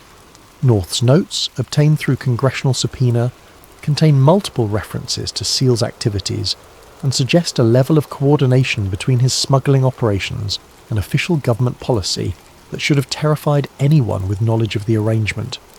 The problem was that Barry Seal was becoming too visible, too successful, and too knowledgeable about operations that were supposed to remain secret. Former Contra leader Adolfo Calero, interviewed in 2009 shortly before his death, provided a chilling insight into Barry Seal's position within this shadow world. Barry knew everything: the routes, the contacts, the money flows, the government connections. He was invaluable, but he was also dangerous. In our business, men who know too much don't usually live to tell about it. By 1982, Barry Seal was at the height of his power and influence. His smuggling operations were generating millions of dollars per year. His intelligence value to the government had made him effectively immune from serious prosecution, and his position within the Medellin cartel had given him access to information about cocaine trafficking throughout the Americas. He was also, though he didn't know it yet, living on borrowed time. The first warning signs appeared in late 1982, when several of Barry Seal's associates were arrested in what appeared to be routine drug busts. But these weren't random law enforcement actions. They were surgical strikes designed to eliminate people who knew too much about operations that were becoming politically inconvenient. William Reeves, one of Seal's closest associates, narrowly avoided arrest when he failed to show up for a planned meeting in Miami. Barry called me that night, Reeves later testified. He said, "They're cleaning house, and we might be on the list." Asked him who they were, and he was quiet for a long time. Then he said, "The people who used to protect us." The writing was on the wall, but Barry Seal either couldn't see it or refused to believe it. He had spent years building relationships with government handlers who assured him of his value and protection. The idea that those same handlers might ultimately view him as a liability was apparently inconceivable to him. That blindness would prove fatal. In February 1983, federal agents arrested Barry Seal in Florida on charges related to methaqualone smuggling. Unlike his 1972 weapons charges, these charges stuck. But rather than marking the end of Barry Seal's criminal career, his arrest marked the beginning of the final phase of his life. A phase in which he would become more valuable to the government than ever before, and infinitely more dangerous to himself. Chapter 3. The Agency Game. The Dade County Jail in Miami is not a place where most people would expect to find the future of American covert operations, but in March 1983, that's exactly where Barry Seal found himself, contemplating an offer that would define the remainder of his life. The offer came from DA agent Ernst Jacobson, but the authority behind it reached far beyond the Drug Enforcement Administration. When we arrested Barry in Florida, Jacobson explained during our interview, we thought we were closing the book on one of the biggest cocaine smugglers we'd ever encountered. What we discovered was that we'd actually opened a door into operations that were far more complex and politically sensitive than anything we'd imagined. The charges against Seal were serious: conspiracy to distribute methaqualone, conspiracy to import cocaine, and operating a continuing criminal enterprise. Conviction on all counts would likely result in a life imprisonment without possibility of parole. For most criminals, such charges would represent the end of the road. For Barry Seal, they represented an opportunity. The deal was elegant in its simplicity. In exchange for his cooperation as a government informant, Barry Seal would receive immunity from prosecution on the Florida charges and protection for his ongoing operations. All he had to do was provide intelligence on his Colombian contacts and assist in operations designed to gather evidence against high-level cartel figures.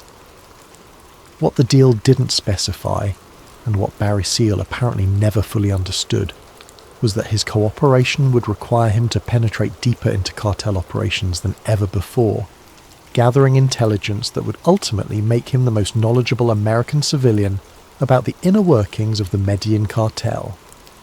It would also make him the most dangerous.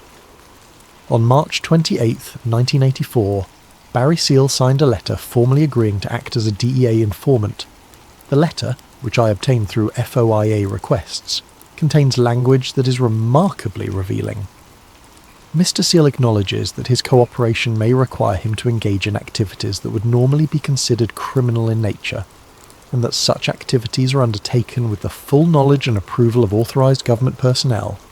In other words, Barry Seal was being given official permission to continue smuggling cocaine on behalf of the United States government. The operations that followed were masterpieces of covert intelligence gathering. Barry Seal's aircraft were equipped with hidden cameras and recording equipment, allowing him to document cartel meetings, photograph key players, and record conversations that provided unprecedented insight into cocaine trafficking operations. One of the most significant intelligence coups occurred in June 1984, when Barry Seal flew a specially modified cargo plane to a remote airstrip in Nicaragua, where he was scheduled to pick up a cocaine shipment. Unknown to his cartel contacts, the aircraft contained sophisticated camera equipment that captured photographs of Sandinista officials directly involved in cocaine trafficking operations. Those photographs would later be used by the Reagan administration to justify increased military aid to the Contras, but they also represented something more dangerous: proof that Barry Seal had access to intelligence that could embarrass or destroy powerful people on both sides of the drug war.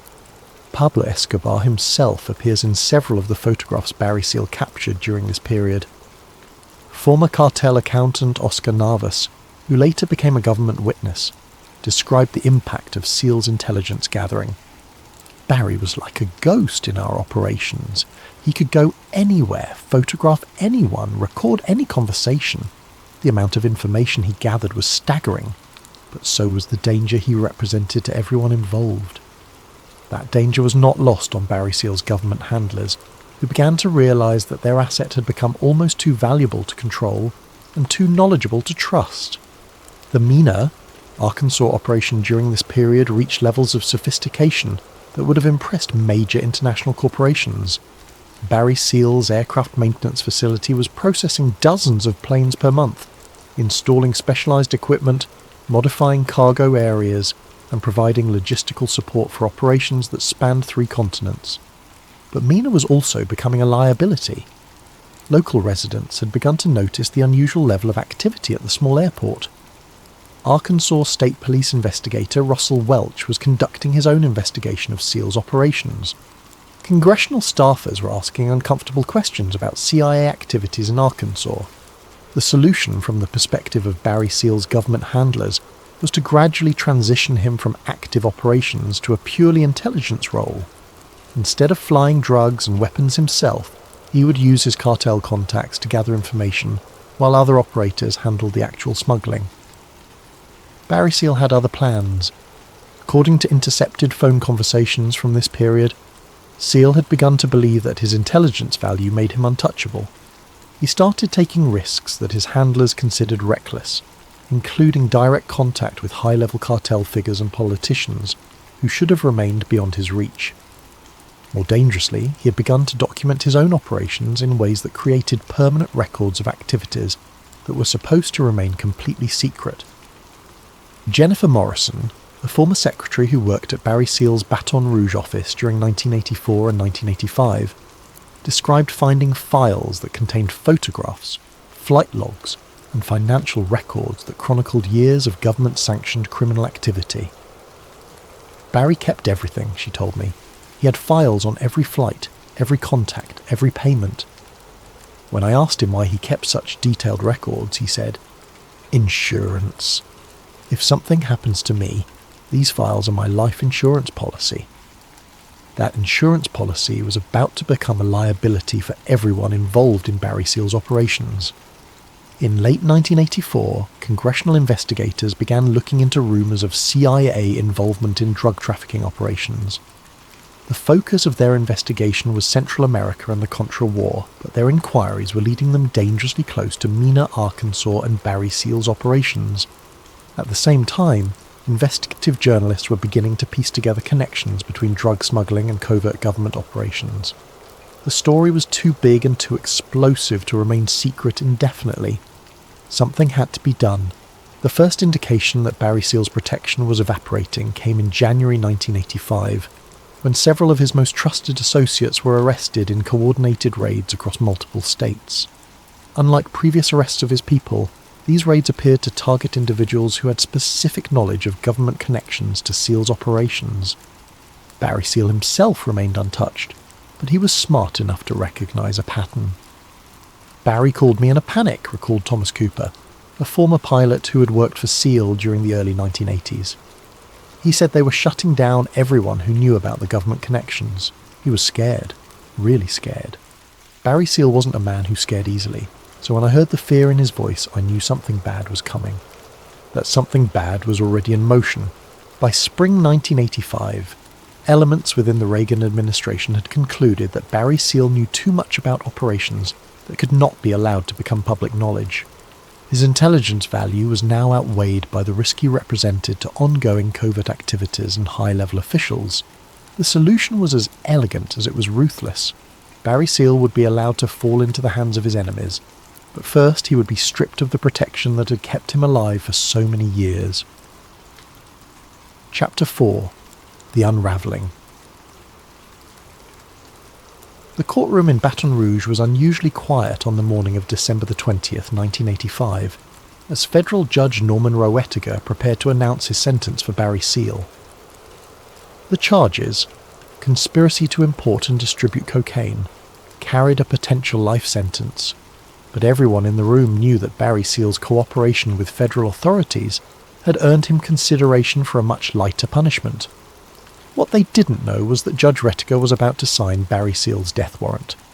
The sentence that morning was probation, 6 months in a halfway house, followed by supervised release. For most defendants, such a sentence would represent an incredible victory. For Barry SEAL, it represented the end of his protection and the beginning of his final countdown. Judge Roettiger's sentencing conditions were specific and devastating. Barry SEAL was required to reside at the Salvation Army Community Treatment Center in Baton Rouge every night. He was forbidden from carrying weapons or employing bodyguards. He was prohibited from leaving the Baton Rouge area without permission.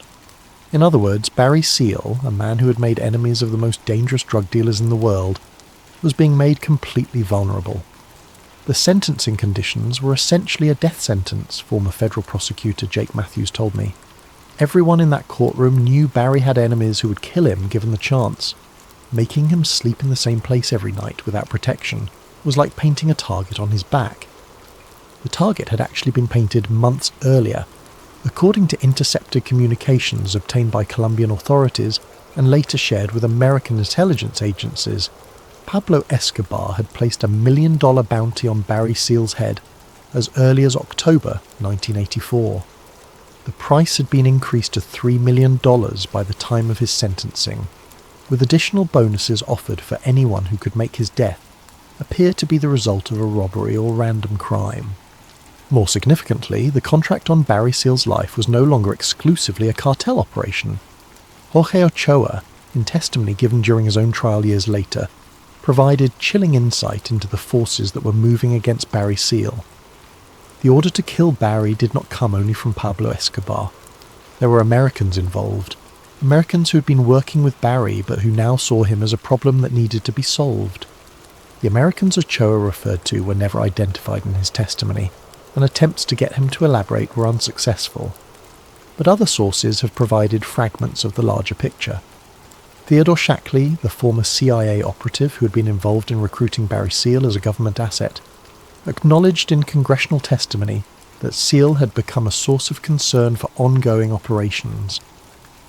When pressed for details, Shackley invoked national security privileges and refused to elaborate.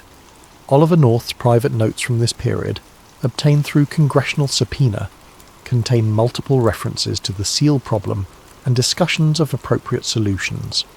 One entry from November 1985 reads, "Seal's situation requires resolution before congressional hearings. Asset has become liability. Recommend immediate termination of relationship." The phrase termination of relationship in intelligence parlance can have multiple meanings, but in Barry Seal's case, the meaning would soon become clear. The months following his sentencing were a study in escalating paranoia and desperation. Barry Seal, who had spent years living as if he were invulnerable, suddenly found himself checking over his shoulder and varying his routines in an attempt to stay ahead of killers he knew were coming for him. But his options were severely limited by the conditions of his probation. Patricia Seal, Barry's second wife, described the final months of his life as a nightmare of constant fear. Barry knew they were going to kill him. He told me repeatedly that he wouldn't live to see 1987. He tried to get the probation conditions changed, tried to get permission to carry a gun or hire protection, but every request was denied. The denial of Barry Seal's request for protection was particularly significant, given his history of cooperation with federal authorities. Former DEA agent Ernst Jacobson, who had served as Seal's primary handler during his years as a government informant, told me that such denials were highly unusual. Barry had provided intelligence that led to dozens of major arrests and seizures, worth hundreds of millions of dollars, Jacobson said. The idea that we wouldn't provide him with basic protection after everything he'd done for us was unconscionable. But the decision wasn't coming from the DEA. It was coming from much higher up. How much higher became clear in January 1986, when Barry Seal made a desperate attempt to secure his own survival by reaching out to journalists and congressional investigators. The first journalist to receive a call from Barry Seal was Jack Bloom, a former Senate investigator who had been looking into connections between drug trafficking and covert government operations. Bloom's notes from their conversation, which I obtained from his personal files, provide a haunting glimpse into Barry Seal's state of mind during his final weeks. Seal was clearly terrified, but also angry. He said he had been promised protection in exchange for his cooperation, and that promise had been broken. He claimed to have documentation of the government officials directly involved in drug trafficking and arms dealing.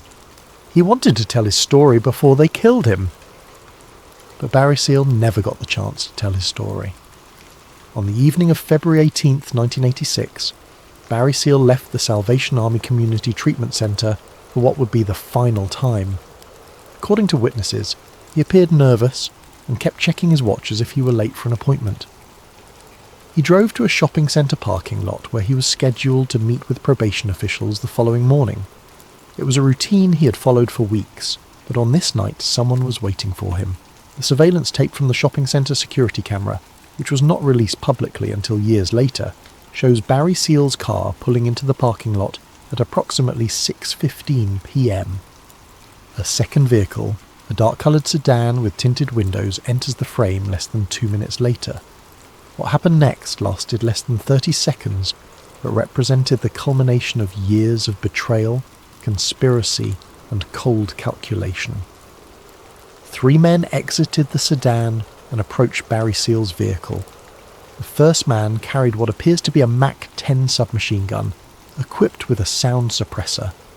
Barry Seal, apparently recognising the danger, attempted to exit his vehicle and run, but he was cut down in the parking lot before he could take more than a few steps. The killers fired 17 rounds into Barry Seal's body, ensuring that he would not survive to tell his story. They then calmly returned to their vehicle and drove away, disappearing into the Louisiana night. Barry Seal was pronounced dead at the scene. He was 46 years old.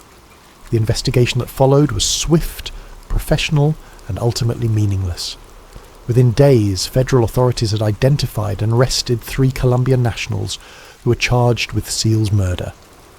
All 3 were eventually convicted and received life sentences. But the investigation never addressed the larger questions surrounding Barry Seal's death. Who had provided the killers with information about his routines? How had they known he would be in that parking lot at that specific time? And most importantly, who had arranged for Barry Seal to be stripped of the protection that might have saved his life?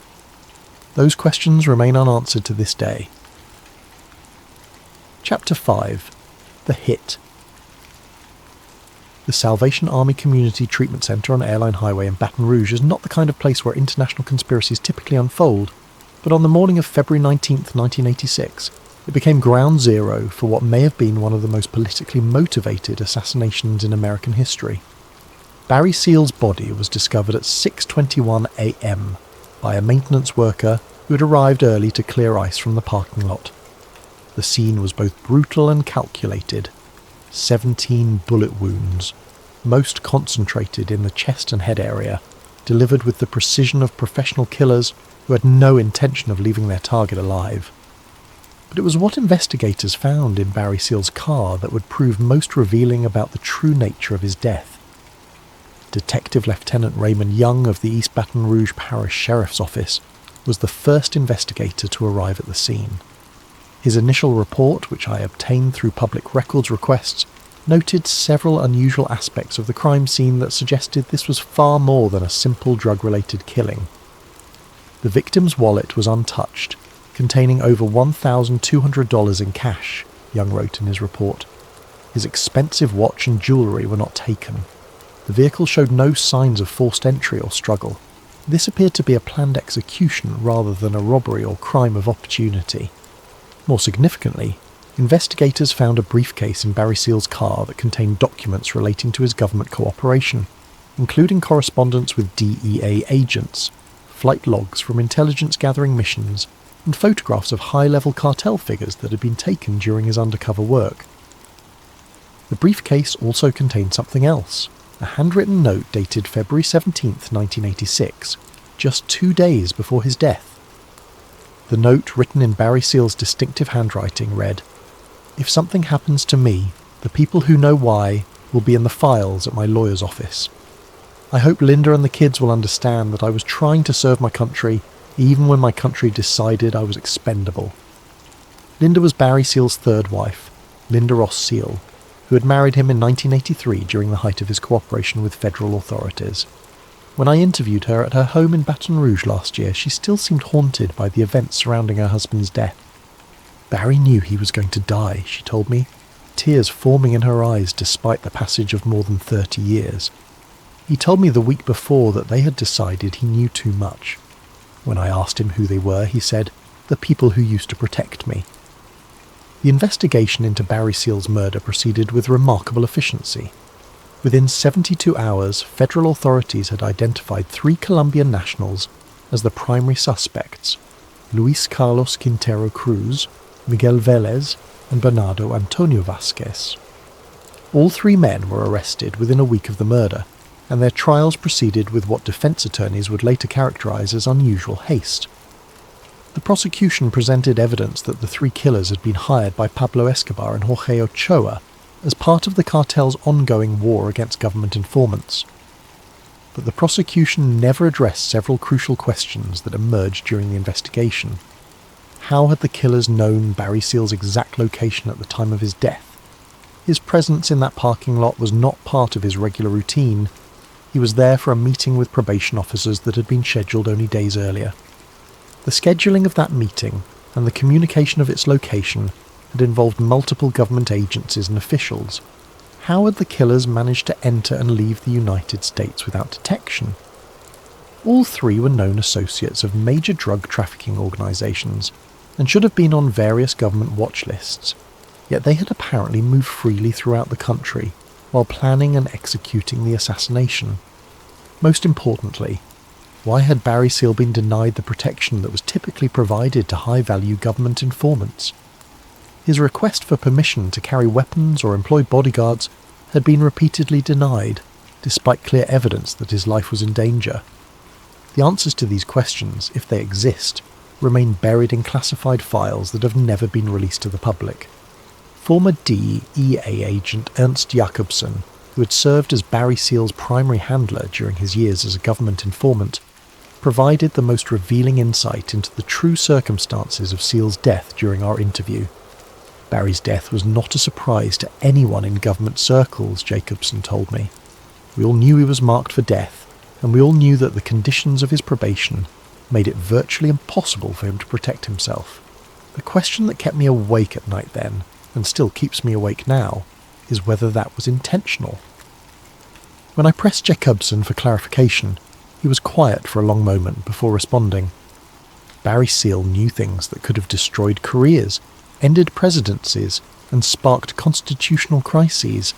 His death solved a lot of problems for a lot of powerful people. Draw your own conclusions. Those conclusions become even more troubling when viewed in the context of what happened after Barry Seal's death.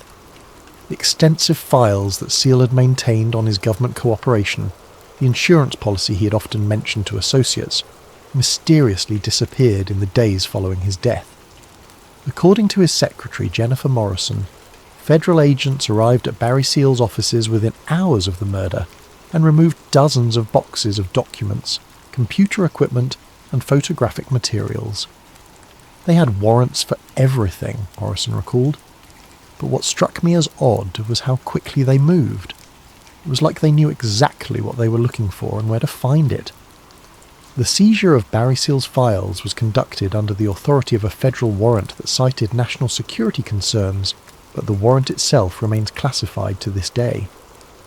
Attempts by Seal's family to recover personal documents and photographs have been unsuccessful, with government attorneys arguing that release of the materials would compromise ongoing intelligence operations. But some documents survived the purge, hidden in locations that Barry Seal had prepared for exactly this contingency. 3 months after his death, workers renovating Barry Seal's Baton Rouge home discovered a hidden safe behind a false wall in the basement.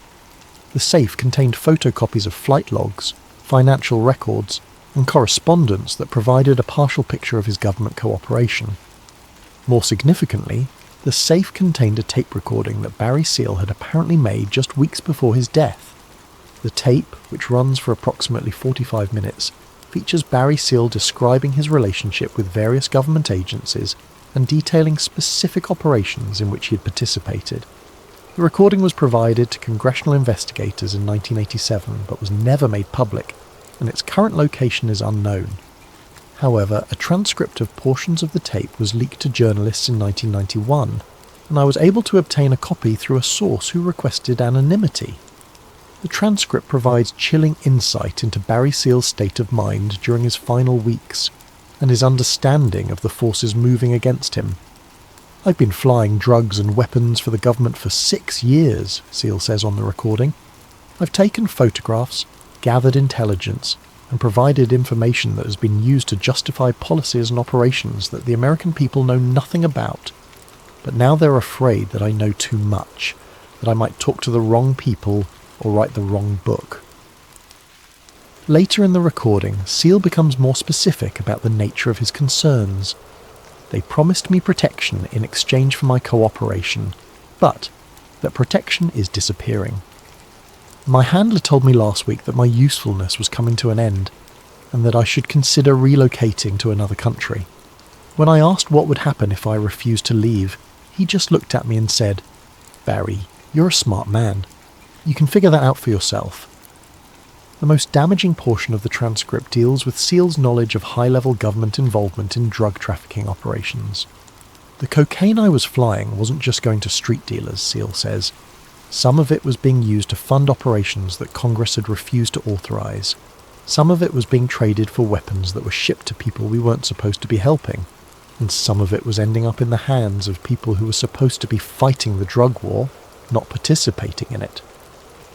When the transcript was leaked in 1991, it sparked congressional hearings and investigations that ultimately went nowhere. Key witnesses refused to testify, citing national security concerns. Documents were heavily redacted or declared classified, and the few officials who did agree to testify claimed no knowledge of Barry Seal's specific allegations.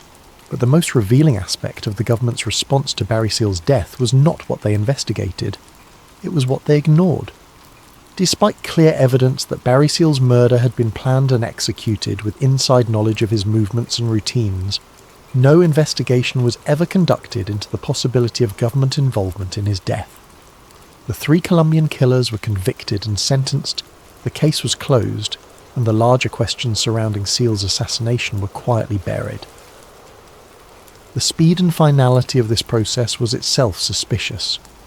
Major drug-related murders typically generate extensive investigations that can last for years. The murder of a high-value government informant should have prompted even more intensive scrutiny. Instead, Barry Seal's case was wrapped up in less than 18 months, with no investigation into the intelligence failures that had allowed his killers to operate freely, no examination of the decision-making process that had left him vulnerable, and no accountability for the officials who had promised him protection and then withdrawn it. The message was clear. Barry Seal's death was not a failure of the system. It was the system working exactly as intended. Jorge Ochoa, the cartel leader who had worked extensively with Barry Seal during the early 1980s, provided perhaps the most honest assessment of Seal's death during his own trial in 1991. Barry was killed because he knew too much about operations that were supposed to remain secret, Ochoa testified. The people who killed him were working for Pablo Escobar, but they were also working for others. Barry's death served many masters. When prosecutors pressed Ochoa to identify these others, he smiled grimly and said, "If I told you that, I would end up like Barry." The 3 Colombian killers who were convicted of Barry Seal's murder have never provided detailed accounts of how they planned and executed the assassination. All 3 received life sentences, and all 3 have maintained their silence about the broader conspiracy surrounding Seal's death. But Bernardo Antonio Vasquez, one of the convicted killers, did make one revealing statement during his trial. When asked by defense attorneys whether he had acted alone in planning the murder, Vasquez replied, "We had help. We had help from people who wanted Barry Seal dead as much as we did. The identity of those helpers has never been established, and Vasquez has refused all subsequent interviews and requests for clarification. The official investigation into Barry Seal's murder concluded that he had been killed by cartel operatives seeking revenge for his cooperation with federal authorities. The case was closed, the killers were convicted, and the file was archived. But the real story of Barry Seal's death, the story of a government asset who became too dangerous to keep alive, remains untold in any official capacity. That story exists in fragments, in leaked documents, in off-the-record interviews with former intelligence operatives, in the testimony of cartel figures who have broken their silence years after the fact. Piecing these fragments together reveals a picture that is far more disturbing than the official narrative of a drug dealer killed by his former associates. It reveals the picture of a man who served his country faithfully, provided intelligence that advanced American interests around the world, and was ultimately sacrificed to protect the very officials and operations he had helped to support. Barry Seal's death was not the end of his story. It was the beginning of a cover-up that continues to this day. Chapter 6, The Aftermath and the Cover-Up. The headlines in the February 20th, 1986 edition of The Advocate, Baton Rouge's daily newspaper, were stark and simple. Drug smuggler slain in Baton Rouge. The accompanying article described Barry Seal as a convicted drug trafficker who had been killed by associates seeking revenge for his cooperation with federal authorities. It was a neat, simple narrative that explained nothing and concealed everything. Within hours of the newspaper's publication, phone calls were being made in Washington, D.C., Langley, Virginia, and other centres of government power. The callers were not expressing condolences for Barry Seal's death. They were coordinating a response designed to ensure that his death would be quickly forgotten and that the larger story of his government connections would never see the light of day. The coordination was remarkable in its efficiency and scope. Within a week of Barry Seal's murder, key documents relating to his government cooperation began disappearing from official files. Flight logs that had documented his intelligence-gathering missions were reclassified or destroyed. Correspondence between Seal and his government handlers was transferred to classified archives that remain sealed to this day. Most importantly, the extensive photographic and audio evidence that Seal had gathered during his undercover work was either destroyed or buried so deeply within the intelligence community that it might as well have been destroyed. Former DEA agent Ernst Jacobson described the process during our interview. It was like Barry Seal had never existed.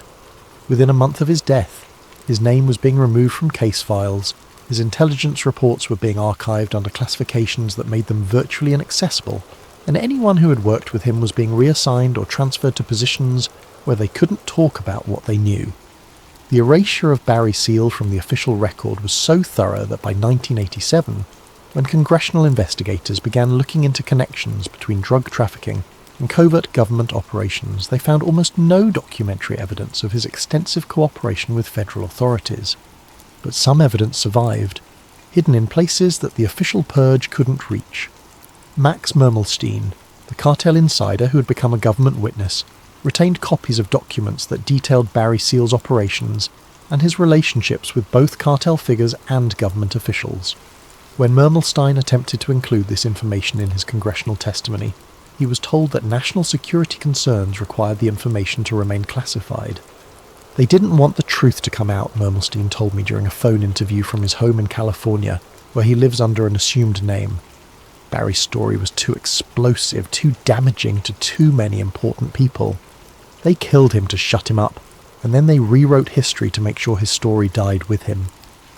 The rewriting of history extended beyond official documents to include the manipulation of witness testimony and the suppression of evidence that might have contradicted the official narrative of Barry Seal's death. Jorge Ochoa, the cartel leader who had worked closely with Seal during the early 1980s, was arrested in Spain in 1986, just months after Seal's murder. During his extradition proceedings, Ochoa offered to provide detailed information about American government involvement in drug trafficking operations in exchange for reduced charges. The offer was rejected. Instead, Ochoa was extradited to the United States, where he was convicted on drug trafficking charges and sentenced to 30 years in prison. During his trial, prosecutors successfully argued that any testimony about government involvement in drug trafficking was irrelevant to the charges against him. The pattern was repeated with other cartel figures who might have provided insight into Barry Seal's government connections. Witnesses who attempted to testify about official involvement in drug trafficking operations were either discredited, ignored, or silenced through plea agreements that included provisions prohibiting them from discussing certain topics. But the most systematic effort to bury Barry Seal's story involved the manipulation of congressional investigations into drug trafficking and covert operations. In 1987, Senator John Kerry of Massachusetts launched an investigation into allegations that the CIA had been involved in drug trafficking operations in Central America. The Kerry Committee, as it became known, had subpoena power and access to classified documents that might have shed light on Barry Seal's role in these operations. Instead, the committee's investigation was systematically frustrated by government agencies that claimed national security privileges, provided heavily redacted documents, or simply refused to cooperate. Jack Blum, who served as chief counsel to the Kerry Committee, described the obstacles they encountered. Every time we got close to Barry Seal's story, we ran into a wall. Witnesses would suddenly become unavailable, documents would be reclassified, and officials who had previously been cooperative would claim they couldn't remember details of operations they had supervised for years. The Kerry Committee's final report, published in 1989, did conclude that individuals who provided support for the Contras were involved in drug trafficking, and that there are serious questions as to whether or not US officials involved in Central America failed to address the drug issue for fear of jeopardizing the war effort against Nicaragua. But the report made no mention of Barry Seal, despite evidence that he had been central to the operations the committee was investigating. That omission was not accidental.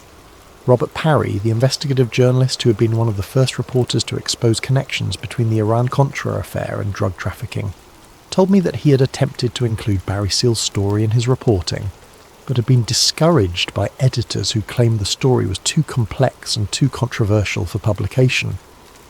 Barry Seal's story had everything: drugs, weapons, covert operations, government corruption, and ultimately murder, Parry said. But it also had something else: the potential to bring down people at the highest levels of government. That made it too dangerous to tell. The danger was not just political, it was personal. Several journalists and investigators who had attempted to pursue Barry Seal's story during the late 1980s and early 1990s reported receiving threats, being followed, and experiencing break-ins at their homes and offices. While none of these incidents could be directly linked to government agencies, the pattern was clear. People who dug too deeply into Barry Seal's background faced consequences. Danny Casolaro, the journalist who had been investigating connections between various government scandals during the early 1990s, had compiled extensive files on Barry Seal's operations before his death in a West Virginia hotel room in 1991. Casolaro's death was ruled a suicide, but his family and colleagues maintain that he had been murdered to prevent publication of his findings. Casolaro's files on Barry Seal disappeared after his death and have never been recovered. The suppression of Barry Seal's story was so successful that by the mid-1990s, most Americans had never heard his name. Those who had heard of him knew only the official version. He was a drug smuggler who had been killed by his former associates, but the truth had a way of surfacing, even when powerful forces worked to keep it buried. In 1996, investigative journalist Gary Webb published a series of articles in the San Jose Mercury News that exposed connections between CIA-backed Contra forces and cocaine trafficking in Los Angeles. The series, titled Dark Alliance, sparked national controversy and congressional hearings that led to new investigations of government involvement in drug trafficking. Barry Seal's name appeared prominently in Webb's reporting, and for the first time since his death, the public began to learn about his role as a government asset who had been killed after outliving his usefulness. The response was swift and devastating. Webb faced intense criticism from other journalists, government officials and intelligence agencies. His editors at the San Jose Mercury News eventually distanced themselves from his reporting, and Webb's career was effectively destroyed. In 2004, Gary Webb was found dead in his home, with 2 gunshot wounds to the head. His death was ruled a suicide, but many who knew him believe he was murdered to prevent further investigation into government involvement in drug trafficking. The pattern was unmistakable. People who told Barry Seal's story faced consequences that ranged from career destruction to death. But the story refused to die completely. In 2006, Louisiana State Police investigator Russell Welch, who had spent years documenting activities at the Mena, Arkansas airport during Barry Seal's operations there, released his files to the public. The files contained thousands of pages of documents, photographs and surveillance reports that provided unprecedented detail about the scope and sophistication of Seal's operations. More importantly, Welch's files contained evidence of direct government involvement in activities at Mena that went far beyond simple drug smuggling.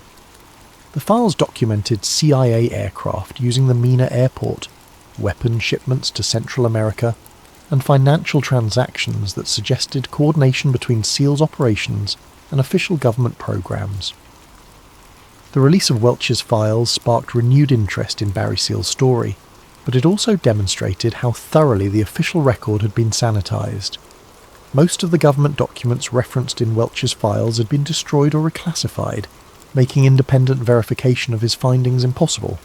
Nevertheless, the files provided enough evidence to paint a picture of Barry Seal as something far more complex than a simple drug smuggler. He was a government asset who had been used to advance American interests in Central America, and had been killed when he became more of a liability than an asset. Today, more than 35 years after Barry Seal's death, most of the documents relating to his government cooperation remain classified. Requests for declassification have been consistently denied, with government attorneys arguing that release of the documents would compromise ongoing intelligence operations and endanger the lives of people who had worked with Seal. The argument might be more credible if not for the fact that most of the people who had worked with Barry Seal are now dead, many under circumstances that were never fully investigated. Oliver North, who had been central to the Iran-Contra operations that overlapped with Seal's activities, has consistently refused to discuss Seal's role in those operations. When I attempted to contact North for this investigation, his representatives said he had no comment on matters relating to classified operations. Theodore Shackley, the former CIA operative who had been involved in recruiting Seal as a government asset, died in 2002 without ever providing a full account of Seal's role in covert operations. Ernst Jacobson, the DEA agent who had served as Seal's primary handler, provided the most honest assessment of the official response to Seal's death during our final interview. They killed Barry to shut him up, and then they killed his story to cover their tracks. It worked. Most Americans still don't know who Barry Seal was or what he did for his country. That's exactly what they wanted. The cover-up of Barry Seal's story represents more than just the suppression of historical facts. It represents the systematic burial of evidence about government operations that violated both American law and democratic principles. Barry Seal was killed not just because he knew too much, but because he represented proof that elements within the American government had become indistinguishable from the criminal organizations they claimed to be fighting.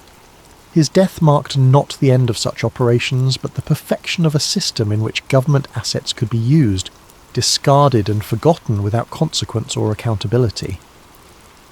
The smoke over Mina has long since cleared, but the truth about what happened there and why Barry Seal had to die to keep it secret remains buried in classified files that may never see the light of day. Epilogue: The questions that remain.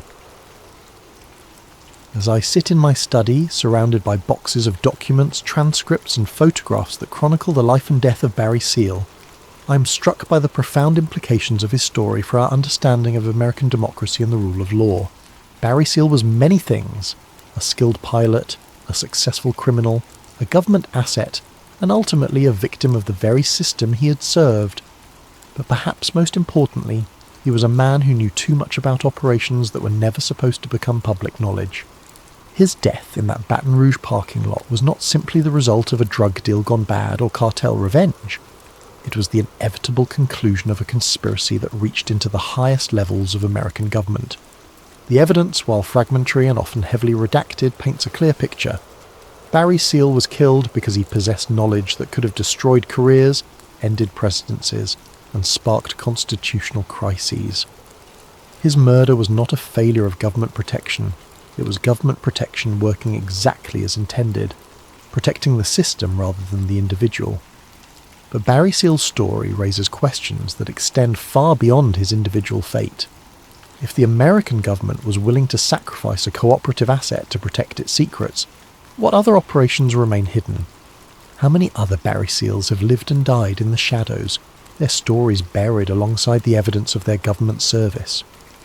More troubling still, if elements within the government were willing to facilitate the murder of an American citizen to protect covert operations, what other crimes have been committed in the name of national security? These are not comfortable questions, and they do not have comfortable answers, but they are questions that must be asked if we are to understand the true nature of the institutions that govern our society. The suppression of Barry Seal's story was remarkably successful. For more than 3 decades, his name has been absent from most historical accounts of the Iran-Contra affair, the drug war, and covert operations in Central America. When he is mentioned at all, it is usually as a footnote, a drug smuggler who got what he deserved. But Barry Seal deserves better than to be relegated to a footnote in history. His story illuminates the dark intersection between government power and criminal enterprise, between national security and individual rights, between public service and personal survival. Most importantly, his story serves as a warning about what happens when government agencies operate without meaningful oversight or accountability. Barry Seal was recruited to serve his country, used to advance American interests, and ultimately sacrificed to protect the very officials who had directed his activities. His death was not an aberration. It was the logical conclusion of a system that values secrecy over transparency, expediency over justice, and institutional protection over individual rights. The files I have assembled for this investigation represent only a fraction of the documentation that once existed about Barry Seal's life and death. Most of the evidence has been destroyed, classified, or hidden so deeply within government archives that it might as well not exist. But enough remains to tell the essential story. Barry Seal was a government asset who was murdered when he became inconvenient, and his death was covered up to protect the officials and operations he had served. The cover-up was remarkably successful, but it was not perfect. Documents survived, witnesses spoke, and investigative journalists refused to let the story die completely. The truth, like smoke, has a way of seeping through even the most carefully constructed barriers. Today, as I complete this investigation, I am acutely aware that I am dealing with information that powerful people would prefer to remain secret. The threats and intimidation that faced earlier investigators of Barry Seal's story have not disappeared. They have simply become more sophisticated. But the story must be told, not just for Barry Seal's sake, but for the sake of all the other government assets who have served in the shadows and paid the ultimate price for their service. Their stories deserve to be remembered, their sacrifices acknowledged, and their deaths properly investigated. Barry Seal once told an associate, "When you work for the government, you're only as valuable as your last mission. When you become more trouble than you're worth, they'll cut you loose without a second thought." He was speaking from experience, and his words proved prophetic. The truth about Barry Seal's life and death may never be fully revealed. Too many documents have been destroyed, too many witnesses have died, and too many officials have taken their secrets to the grave. But enough evidence remains to draw some conclusions. Barry Seal was a patriot who served his country faithfully, a criminal who operated with government sanction, and ultimately a victim of the very system he had helped to create. His death in that Baton Rouge parking lot was not the end of his story. It was the beginning of a cover-up that continues to this day. The smoke over Mina has cleared, but the questions raised by Barry Seal's life and death remain as relevant today as they were 35 years ago. How many other government assets have been sacrificed to protect official secrets? How many other operations have been buried alongside the evidence of their existence? And how many other Americans have died not in service to their country, but in service to officials who valued their own survival over the lives of those who served them? These questions deserve answers, but getting those answers will require more than an investigation. It will require a fundamental change in how we balance national security against individual rights, government secrecy against democratic accountability. Until that change occurs, Barry Seal's story will remain a cautionary tale about the price of serving a government that values loyalty but offers no guarantee of protection in return.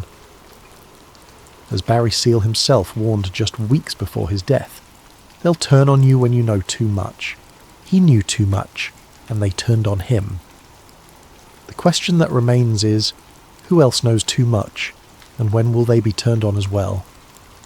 Barry Seal took many secrets to his grave, but the most important secret of all, the truth about what happens to government assets who outlive their usefulness, died with him in that Baton Rouge parking lot.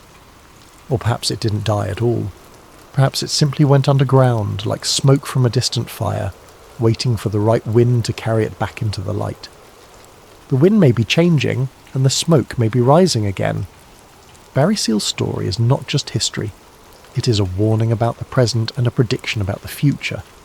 When a man becomes too useful, he becomes too dangerous. Barry Seal flew many missions, but only one would make others fear what he knew. That mission was his last. Welcome back to Sleep Theories, where we explore the mysteries that lurk in the shadows of our world.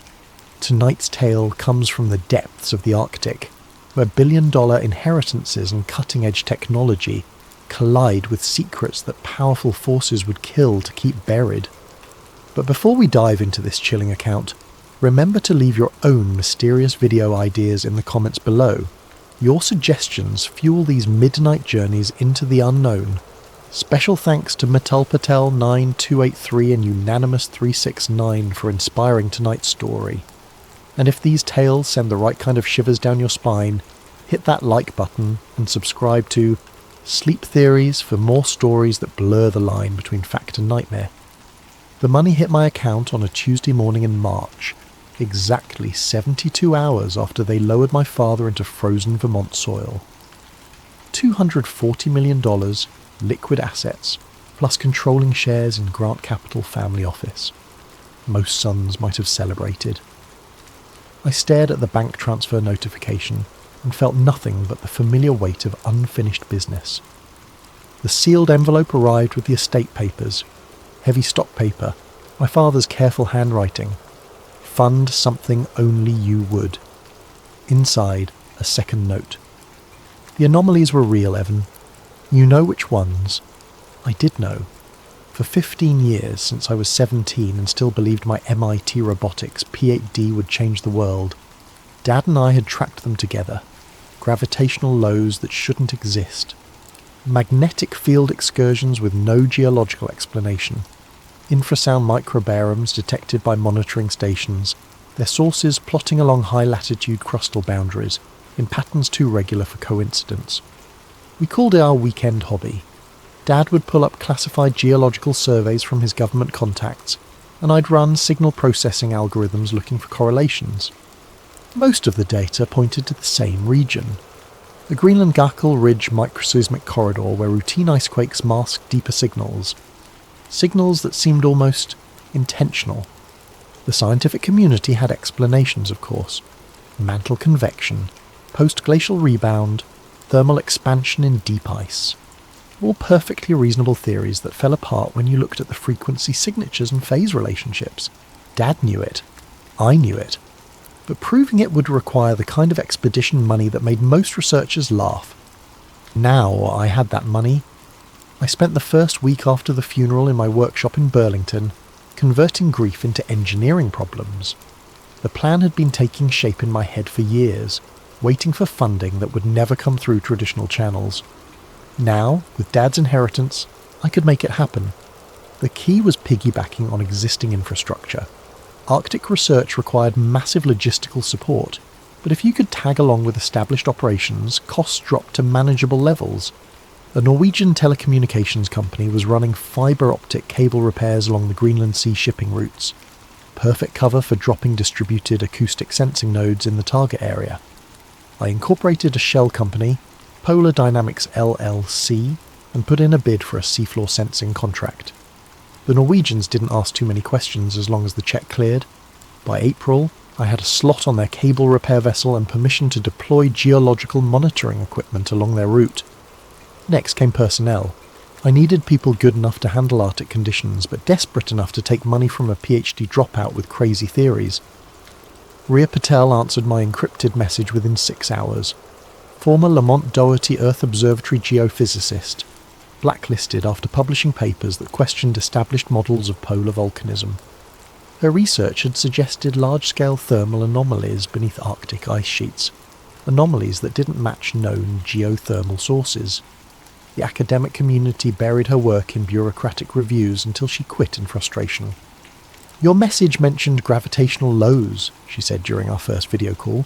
"Which specific coordinates?" I shared the data sets Dad and I had compiled. She was quiet for a long time, studying the displays. "These readings." She shook her head. "They're not possible. The mass deficit implied here would require cavities thousands of meters across. That's what we think too." "We?" "My father and I. He died last month." "I'm sorry." She paused. "What kind of equipment are you proposing?" I outlined the sensor package. Military-grade distributed acoustic sensing, deep-sea magnetometers, thermal imaging arrays. Everything needed to map subsurface structures with unprecedented resolution. You're talking about technology worth millions of dollars. Money isn't an issue. It never is, until it is. But I could hear the interest in her voice. When do we deploy? For logistics, I tracked down Holt. No first name, just Holt. Through Navy veteran networks. Retired ice operations specialist. 30 years of Arctic experience, including classified submarine missions he wouldn't discuss. He agreed to handle expedition planning and icebreaker charter for a flat fee that would have bought a luxury car. Our first meeting was at a diner in Portsmouth. Holt looked exactly like Central Casting would order for a grizzled Navy veteran. Weathered face, grey beard, eyes that had seen too much. He listened to my pitch without expression, occasionally asking technical questions that proved he understood the equipment better than most researchers. "You're hunting something specific," he said finally, "not just mapping thermal anomalies. We think there might be large-scale cavities beneath the ice sheet, natural formations but much larger than current models predict." "Cavities?" He stirred his coffee thoughtfully. "What kind of evidence?"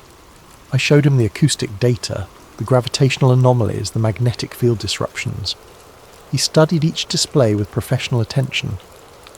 "Seen stranger things under the ice," he said. "When do we ship out?"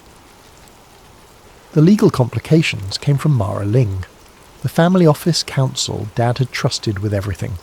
She reviewed the expedition contracts with the enthusiasm of someone defusing a bomb. "Export controls will be an issue," she warned during our meeting in the Grant Capital offices overlooking Boston Harbour. "Half this sensor equipment falls under international traffic in arms regulations. Getting export permits for Arctic deployment could take months." "What if the equipment never technically leaves US territorial waters?" "Explain." "The cable repair vessel operates under Norwegian flag, but it carries mixed international crew. If our sensors are operated by US personnel, they remain under US jurisdiction regardless of deployment location." Mara made notes. "Complicated, but workable." "What about the target coordinates? Any territorial water conflicts?" I pulled up the charts showing our planned survey area. International waters, more than 200 miles from any national boundary. But, I hesitated. But what? The area falls under NOTAM and NOTMAR restrictions. Notice to airmen and maritime advisories. Military training exercises, mostly classified. How classified? Classified enough that asking questions gets you referred to other people who also can't answer questions. Mara leaned back in her chair. "Evan, are you absolutely certain about this expedition? Because once we trigger export control reviews and international logistics contracts, there's no quietly backing out." I thought about Dad, about 15 years of weekend anomaly hunting, about the gravitational lows that violated everything we thought we knew about planetary geology. "I'm certain." The equipment build took 2 months. Most components came from established scientific suppliers, but the centerpiece, my autonomous deep-sea submersible, required custom fabrication. I'd been designing Odin 3 in my head since graduate school. A neutrally buoyant micro-AUV rated to 6,000 meters depth, equipped with LiDAR mapping, thermal flux sensors, and enough onboard processing power to operate independently for weeks. The propulsion system used biomimetic undulation, artificial muscle fibers that moved like a sea snake rather than traditional propellers. Quieter, more efficient and less likely to trigger acoustic sensors that might be monitoring the deployment area. Battery technology was the limiting factor. Even with cutting-edge lithium-sulfur cells, Odin 3 could operate for maybe 72 hours before needing to surface for recharging. That meant every minute of dive time had to count. I tested the prototype in Lake Champlain during late spring ice-out. Odin 3 performed flawlessly, mapping the lake bottom with centimetre resolution while maintaining perfect depth control. The biomimetic propulsion drew curious lake trout that followed the submersible like a mechanical Pied Piper. "Beautiful work," Rhea said, reviewing the test footage. "When do we head north?" June 15th. The cable repair vessel reaches our coordinates on the 20th. Weather window? 4 days, maybe 5 if we're lucky. After that, storm systems move in, and we won't have another opportunity until August. Holt had chartered the Norwegian icebreaker Nordkapp through contacts in the commercial shipping industry. The vessel was overkill for summer Arctic operations, but its dynamic positioning system could hold station precisely over our target coordinates regardless of ice conditions. "Captain's reliable," Holt reported. 30 years ice experience doesn't ask questions about cargo as long as the charter fee's clear on time.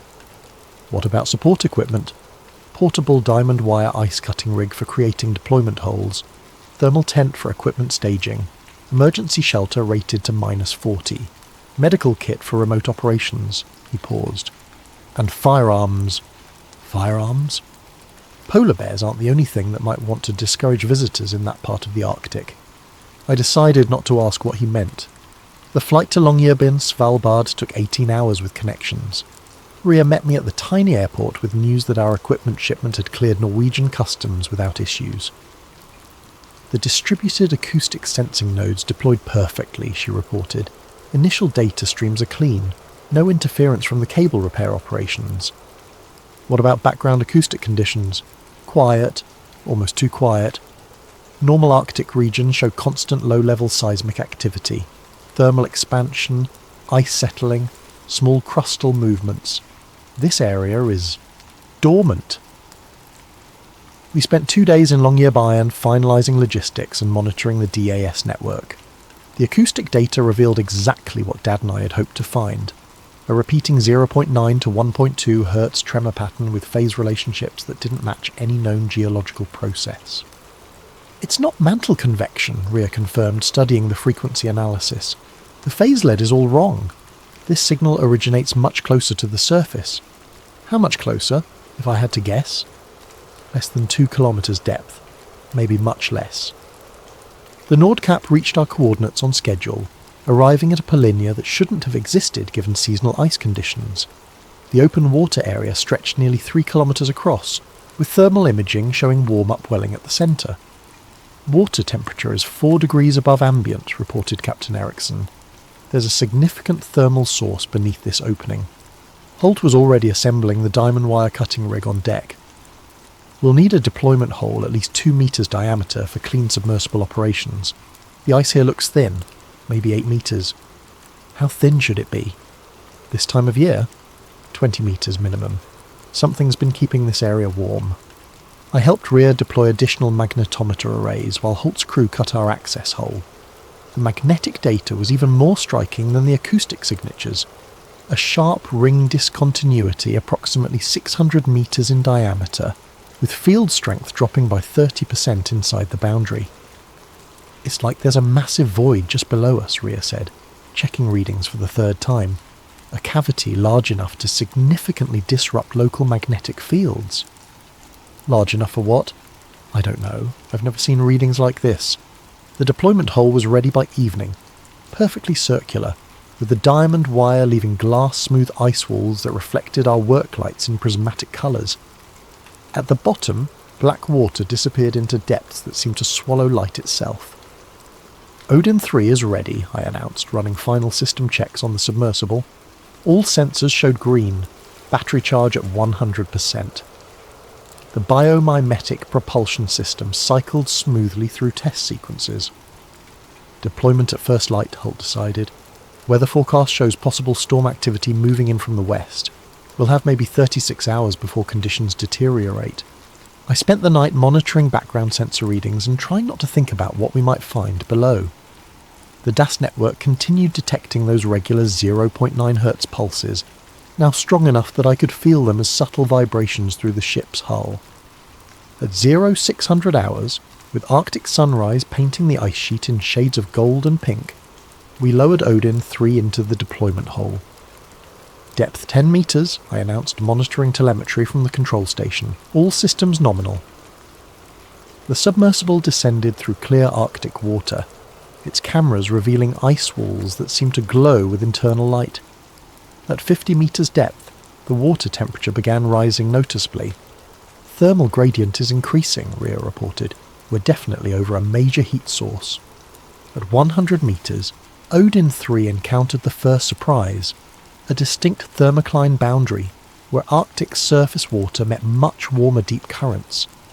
The temperature differential was so sharp that it created visible distortion on the camera feed. Water chemistry is changing too, I noted, watching sensor readouts. Salinity increasing, dissolved gas content showing methane and hydrogen signatures. At 400 metres depth, we hit the warm brine layer proper. Water temperature had climbed to nearly 4 degrees Celsius, tropical by Arctic standards. Odin 3's sonar began detecting large-scale structure ahead. Sonar contact, I announced. Large object bearing 030, range approximately 800 metres.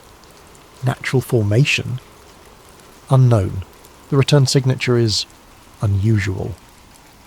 At 600 metres depth, Odin 3's forward cameras finally illuminated our target. What we saw made no sense according to any geological model I knew. A curved wall of dark stone stretched beyond the camera's range, its surface polished smooth, as if carved by intelligent design. The wall followed a perfect arc, suggesting a circular or cylindrical structure of enormous proportions. "That's not natural," Rhea whispered, staring at the video feed. "The surface is too regular, too smooth. It looks almost manufactured." At 800 metres, Odin 3 reached what appeared to be an opening in the structure. The submersible's sonar painted a three-dimensional map of empty space beyond. A vast cavity extending hundreds of metres in all directions. "I'm seeing void boundary returns," I reported, trying to keep excitement out of my voice. "The LiDAR is mapping a cavern system at least 600 metres wide." "How deep?" "Unknown. The laser rangefinder isn't hitting a bottom boundary." I guided Odin 3 through the opening into the cavity beyond. What we found there changed everything we thought we knew about Arctic geology. The cavern was enormous, a perfect hemisphere carved from living rock, its walls covered in mineral formations that created geometric patterns too regular for natural processes. Thermal imaging showed active water circulation throughout the space, creating currents and eddies like atmospheric weather systems. "The water is moving," Rhea observed, watching thermal patterns shift across the cavity. "There's active circulation down there, powered by heat sources we can't see." "Look at the biological readings." Odin 3's sensors were detecting life signs throughout the cavern, not the sparse microorganism communities typical of deep Arctic environments, but complex biological structures that seem to thrive in the warm, mineral-rich water. "Those are bacterial mats," Rhea said, studying the imagery. "But the metabolic signatures are unlike anything in the literature. They're processing hydrogen and methane at rates that should be impossible." "Processing them into what?"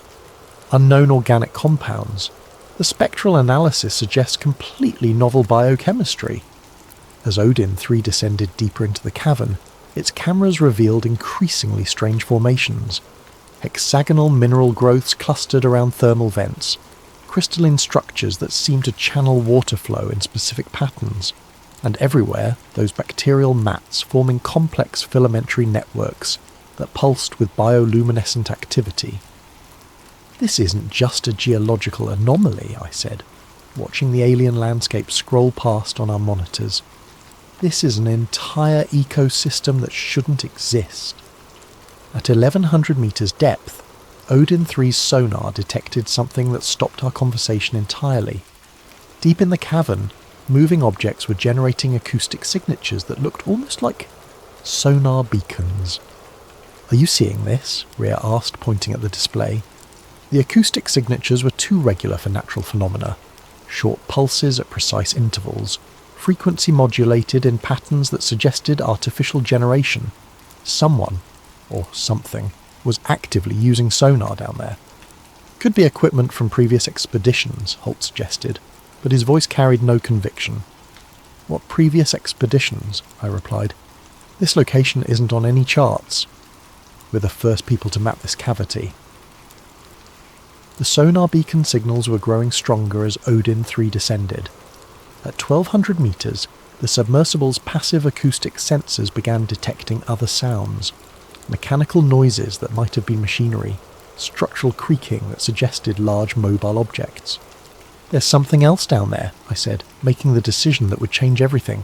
"Something active."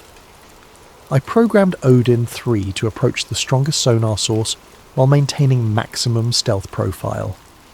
The submersible's biomimetic propulsion was nearly silent, and its dark hull should be invisible to most detection systems. At 1300 metres, Odin 3's cameras finally revealed the source of the sonar beacons. Mechanical devices, clearly artificial, clearly functional, were distributed throughout the deepest part of the cavern.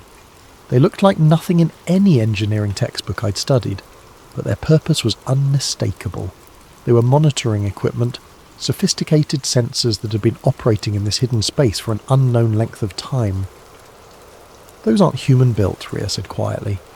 I was about to agree when Odin 3's communication system erupted with alarms.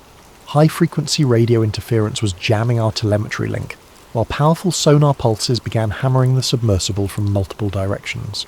"We're being painted," Holt announced, recognizing military terminology. "Something's actively scanning us." On the surface, Captain Ericsson's voice came over the ship's intercom. "Unknown contacts approaching from the northwest. 2 vessels, high-speed intercept course." Through Odin 3's cameras, I watched the mysterious monitoring equipment come alive with activity. Lights began flashing in complex patterns, while mechanical arms extended from hidden recesses to point directly at our submersible. "Recall Odin 3, Holt ordered. "Now." But the telemetry link was completely jammed. Odin 3 was on its own, 1300 metres down in an impossible cavern, surrounded by technology that shouldn't exist. "Captain," Holt called to the bridge, "what's the status on those approaching vessels?" "Military configuration. They're transmitting on emergency frequencies, ordering us to cease operations and prepare for boarding." I stared at the video feed from Odin 3, watching alien machinery track our submersible with obvious intelligence. Whatever we'd found down there, someone, or something, had been expecting visitors. "How long until those ships reach us?" 20 minutes. 20 minutes to extract Odin 3 from the most important discovery in human history. 20 minutes before we lost everything. I activated the submersible's emergency ascent protocol, hoping the automated systems could navigate back to our deployment hole without remote guidance. On the monitors, Odin 3's cameras showed the mysterious monitoring equipment following its movement with mechanical precision. Then the feed went completely black. "Telemetry link is dead," I announced. "We've lost all contact with Odin 3. "Could be jamming," Rhea suggested. "If those devices are using electromagnetic interference." "Or it could be destroyed," Holt finished grimly. Captain Ericsson's voice crackled over the intercom again. "The approaching vessels are identifying themselves as Norwegian Coast Guard, but their radar signatures don't match any known vessel types. They're requesting immediate cessation of all underwater operations. Tell them we're conducting authorised scientific research in international waters." I tried. They're not interested in discussing authorization. I ran emergency calculations in my head. Odin 3's automated ascent would take approximately 40 minutes from 1300 metres depth, assuming the submersible was still functional and could navigate the complex cavern geometry without remote guidance. The approaching vessels would reach us in 15 minutes. We need to buy time, I decided. "Captain, can you move us away from the deployment hole while maintaining dynamic positioning?" "How far?" "Just enough to look like we're complying with their orders while keeping the hull within Odin 3's navigation range." The Nordkap began moving slowly away from our position, its powerful thrusters maintaining precise station keeping, despite increasing wind and wave activity. On sonar, I could see the 2 approaching vessels changing course to intercept. "Military hulls," Captain Ericsson reported. "Definitely not standard Coast Guard configuration. These ships are built for Arctic operations." At 12 minutes to intercept, something extraordinary happened. The deployment hull began glowing. "Thermal bloom," Rhea announced, watching her instruments spike. "Massive heat signature rising from depth." Through binoculars, I could see the water in our cutting hole beginning to bubble and steam. Whatever was happening in the cavern below, it was generating enormous amounts of thermal energy. "Could be a volcanic event," Captain Ericsson suggested. "Or something else," I replied, thinking about those mysterious monitoring devices. At 8 minutes to intercept, Odin 3 broke the surface. The submersible emerged from the deployment hole like a breaching whale, its dark hull gleaming with condensation from the superheated water below. But something was wrong with its movement. Instead of the smooth, controlled ascent I'd programmed, Odin 3 was rising too fast, as if being pushed upward by some tremendous force. "Emergency recovery!" Holt shouted, activating the deck crane. "That thing's coming up whether we're ready or not." The crane's magnetic grappler locked onto Odin 3's recovery point just as the submersible cleared the water completely. What I saw then made me question everything I thought I understood about physics. Odin 3's hull was covered in a thin layer of mineral deposits that glowed with internal phosphorescence. The deposits formed geometric patterns across the submersible's surface, hexagonal crystals that pulsed with rhythmic light like a technological heartbeat. "Those formations weren't there during deployment," Rhea observed.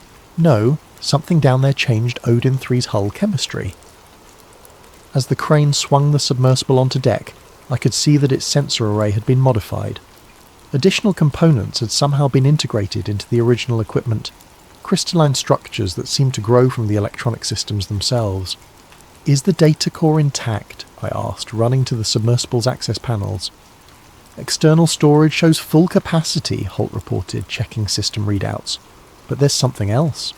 Odin 3's internal clock shows it was submerged for 6 hours. That's impossible. We deployed 2 hours ago. Check the timestamp yourself." The numbers were undeniable.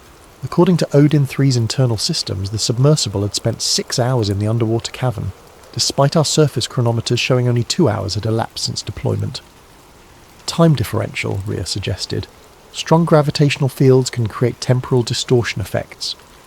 "Or the systems were tampered with," Holt countered. At 3 minutes to intercept, I made the decision that would haunt me for years afterward. Instead of immediately downloading Odin 3's data storage, I activated the submersible's emergency beacon protocol, a hidden transmission system I'd built for exactly this situation. The beacon broadcast a compressed data burst on multiple frequencies simultaneously, uploading Odin 3's most important sensor readings to a network of internet-connected receivers around the Arctic. Whatever happened next, some record of our discovery would survive. The first military vessel reached us just as the data transmission completed. "Norwegian Coast Guard cutter Barentsburg requesting permission to board," came the radio call. But the ship approaching our starboard side looked nothing like any Coast Guard vessel I'd ever seen. Its hull was too angular, its superstructure too advanced, its sensor arrays too sophisticated for civilian maritime enforcement. "Permission denied," Captain Erickson replied. "We are conducting legal scientific research in international waters." "Mr. Grant," a new voice cut in on the radio, speaking directly to me. "This is Commander North, liaison from Northern Command. We need to discuss your research activities immediately." "I'm not required to discuss anything with you, Commander. Our expedition is fully authorized under international maritime law." "Your expedition is interfering with classified military operations in this area. For your own safety, I'm ordering immediate cessation of all underwater activities and escort to the nearest port facility." Through binoculars, I could see armed personnel on the deck of the approaching vessel. This wasn't a regulatory discussion, it was a seizure operation. "Captain," I said quietly, how fast can we move?" "In these conditions? Maybe 12 knots. They can do 30. Then we negotiate." Commander North's voice came over the radio again.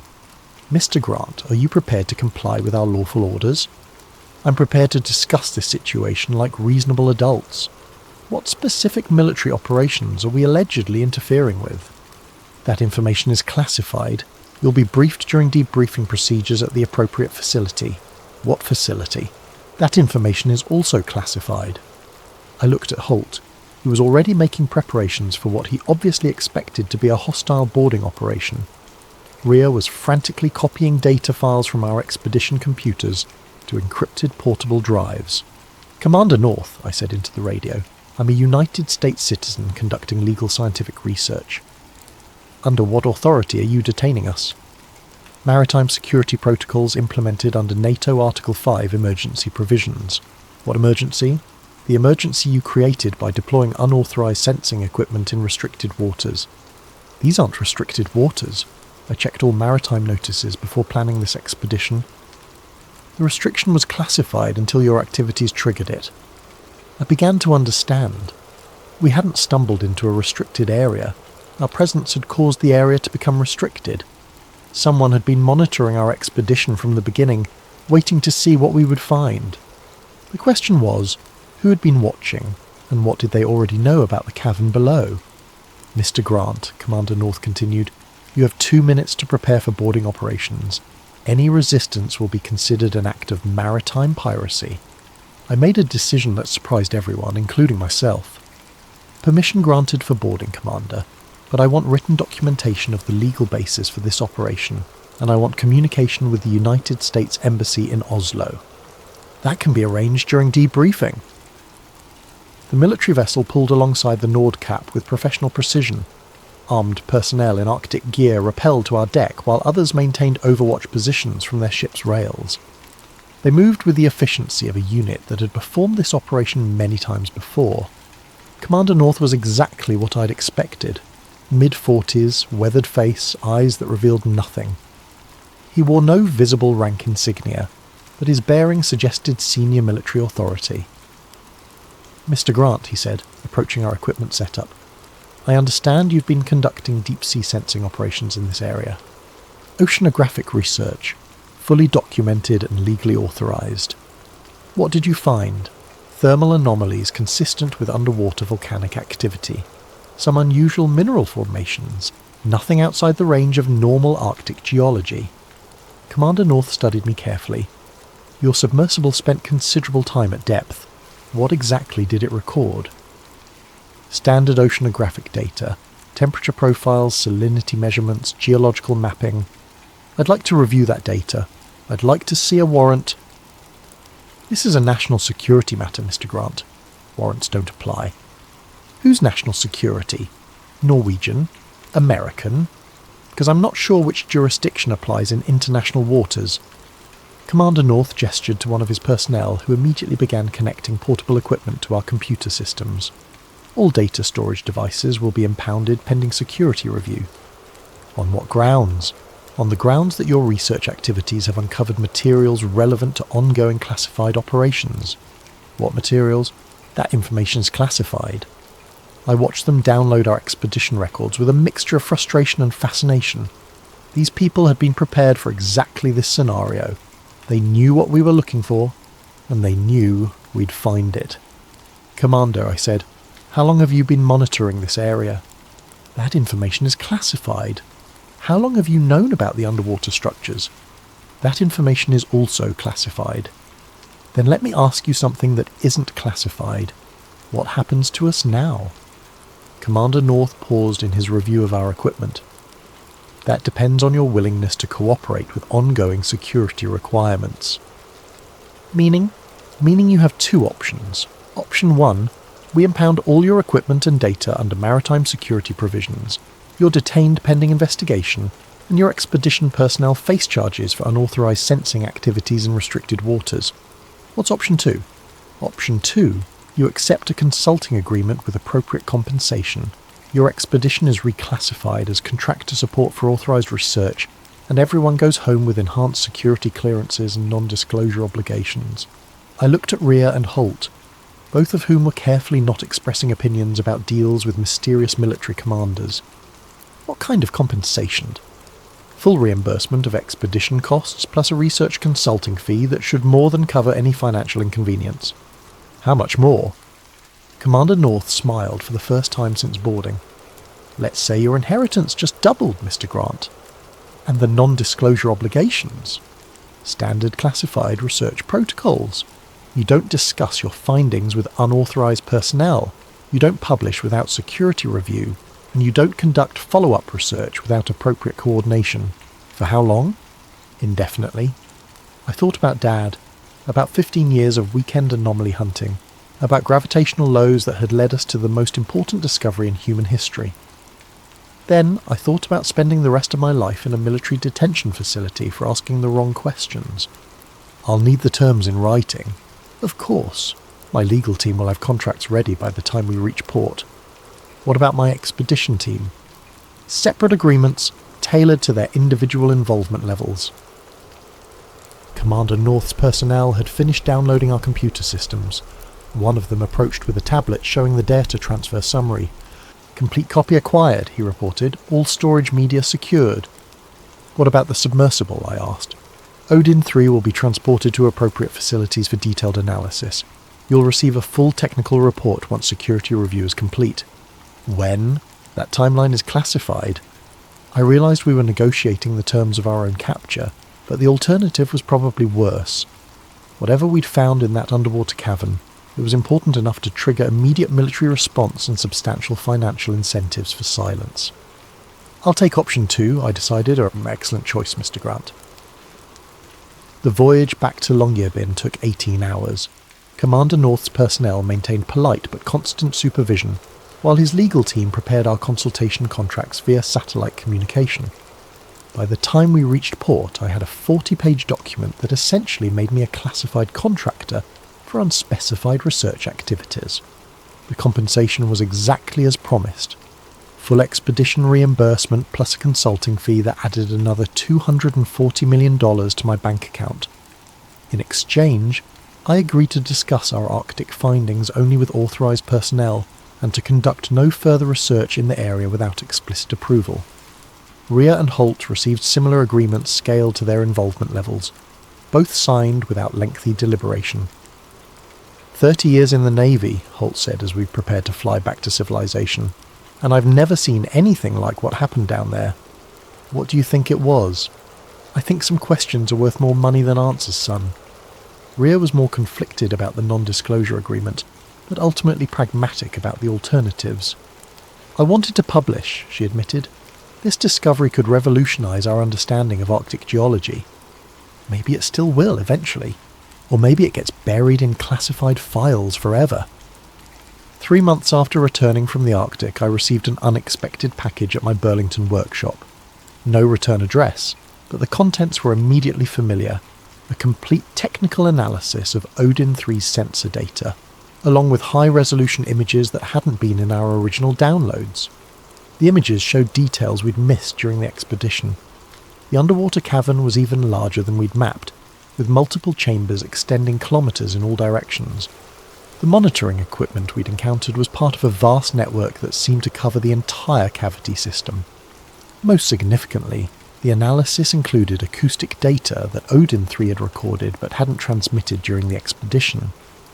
Structured sound patterns that suggested not just artificial generation, but something approaching communication protocols. The final page of the technical report contained a handwritten note. Your father's second letter. Check the family office safe. I drove to Boston that same day. The Grant Capital offices were exactly as Dad had left them, including his personal safe behind the conference room oil painting. Inside, along with various family documents, I found an envelope marked Open After Arctic Expedition. Dad's familiar handwriting. If you're reading this, you found what we were looking for. The frequency codes below match signals detected at the target coordinates in 1987, 1994 and 2003. Previous expeditions were discontinued for national security reasons. The anomalies are real, Evan. They're also not natural. Use this information wisely. Below the note, a series of numeric codes that exactly match the acoustic signatures Odin 3 had detected from those mysterious monitoring devices. Dad had known. Somehow he'd known exactly what we would find in that underwater cavern, and he'd planned for me to discover it using his inheritance money. The question was, what did he expect me to do with the knowledge? I spent weeks researching the frequency codes, eventually tracing them through declassified military communications protocols to a series of classified Arctic expeditions dating back to the 1960s.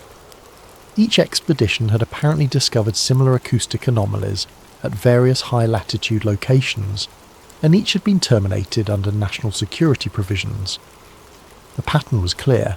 Someone had been systematically investigating these underwater anomalies for decades, and someone else had been systematically suppressing the results.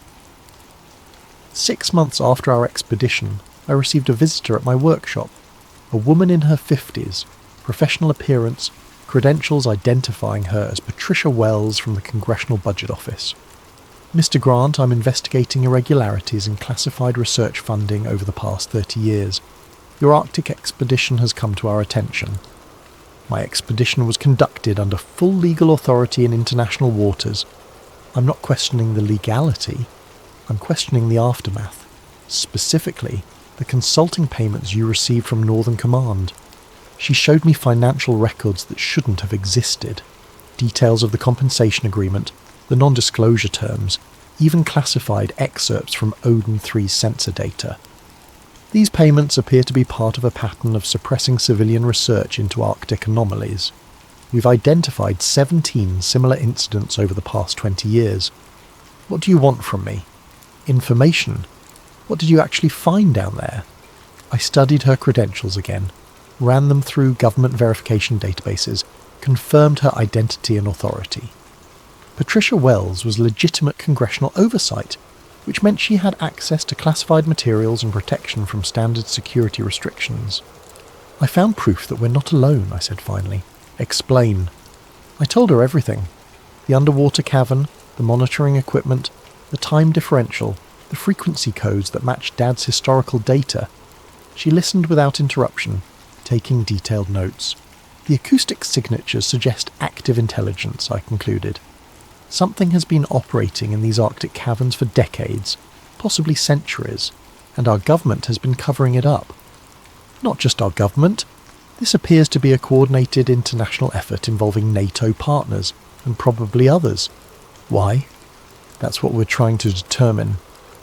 Patricia Wells left me with a secure communication device and instructions to document everything I could remember about the expedition. 2 weeks later, she returned with information that changed my perspective entirely. The monitoring equipment your submersible encountered wasn't suppressing your research, she explained. It was facilitating it. Someone down there wanted you to find them. Based on what evidence? Based on this. She showed me a photograph that made my hands shake.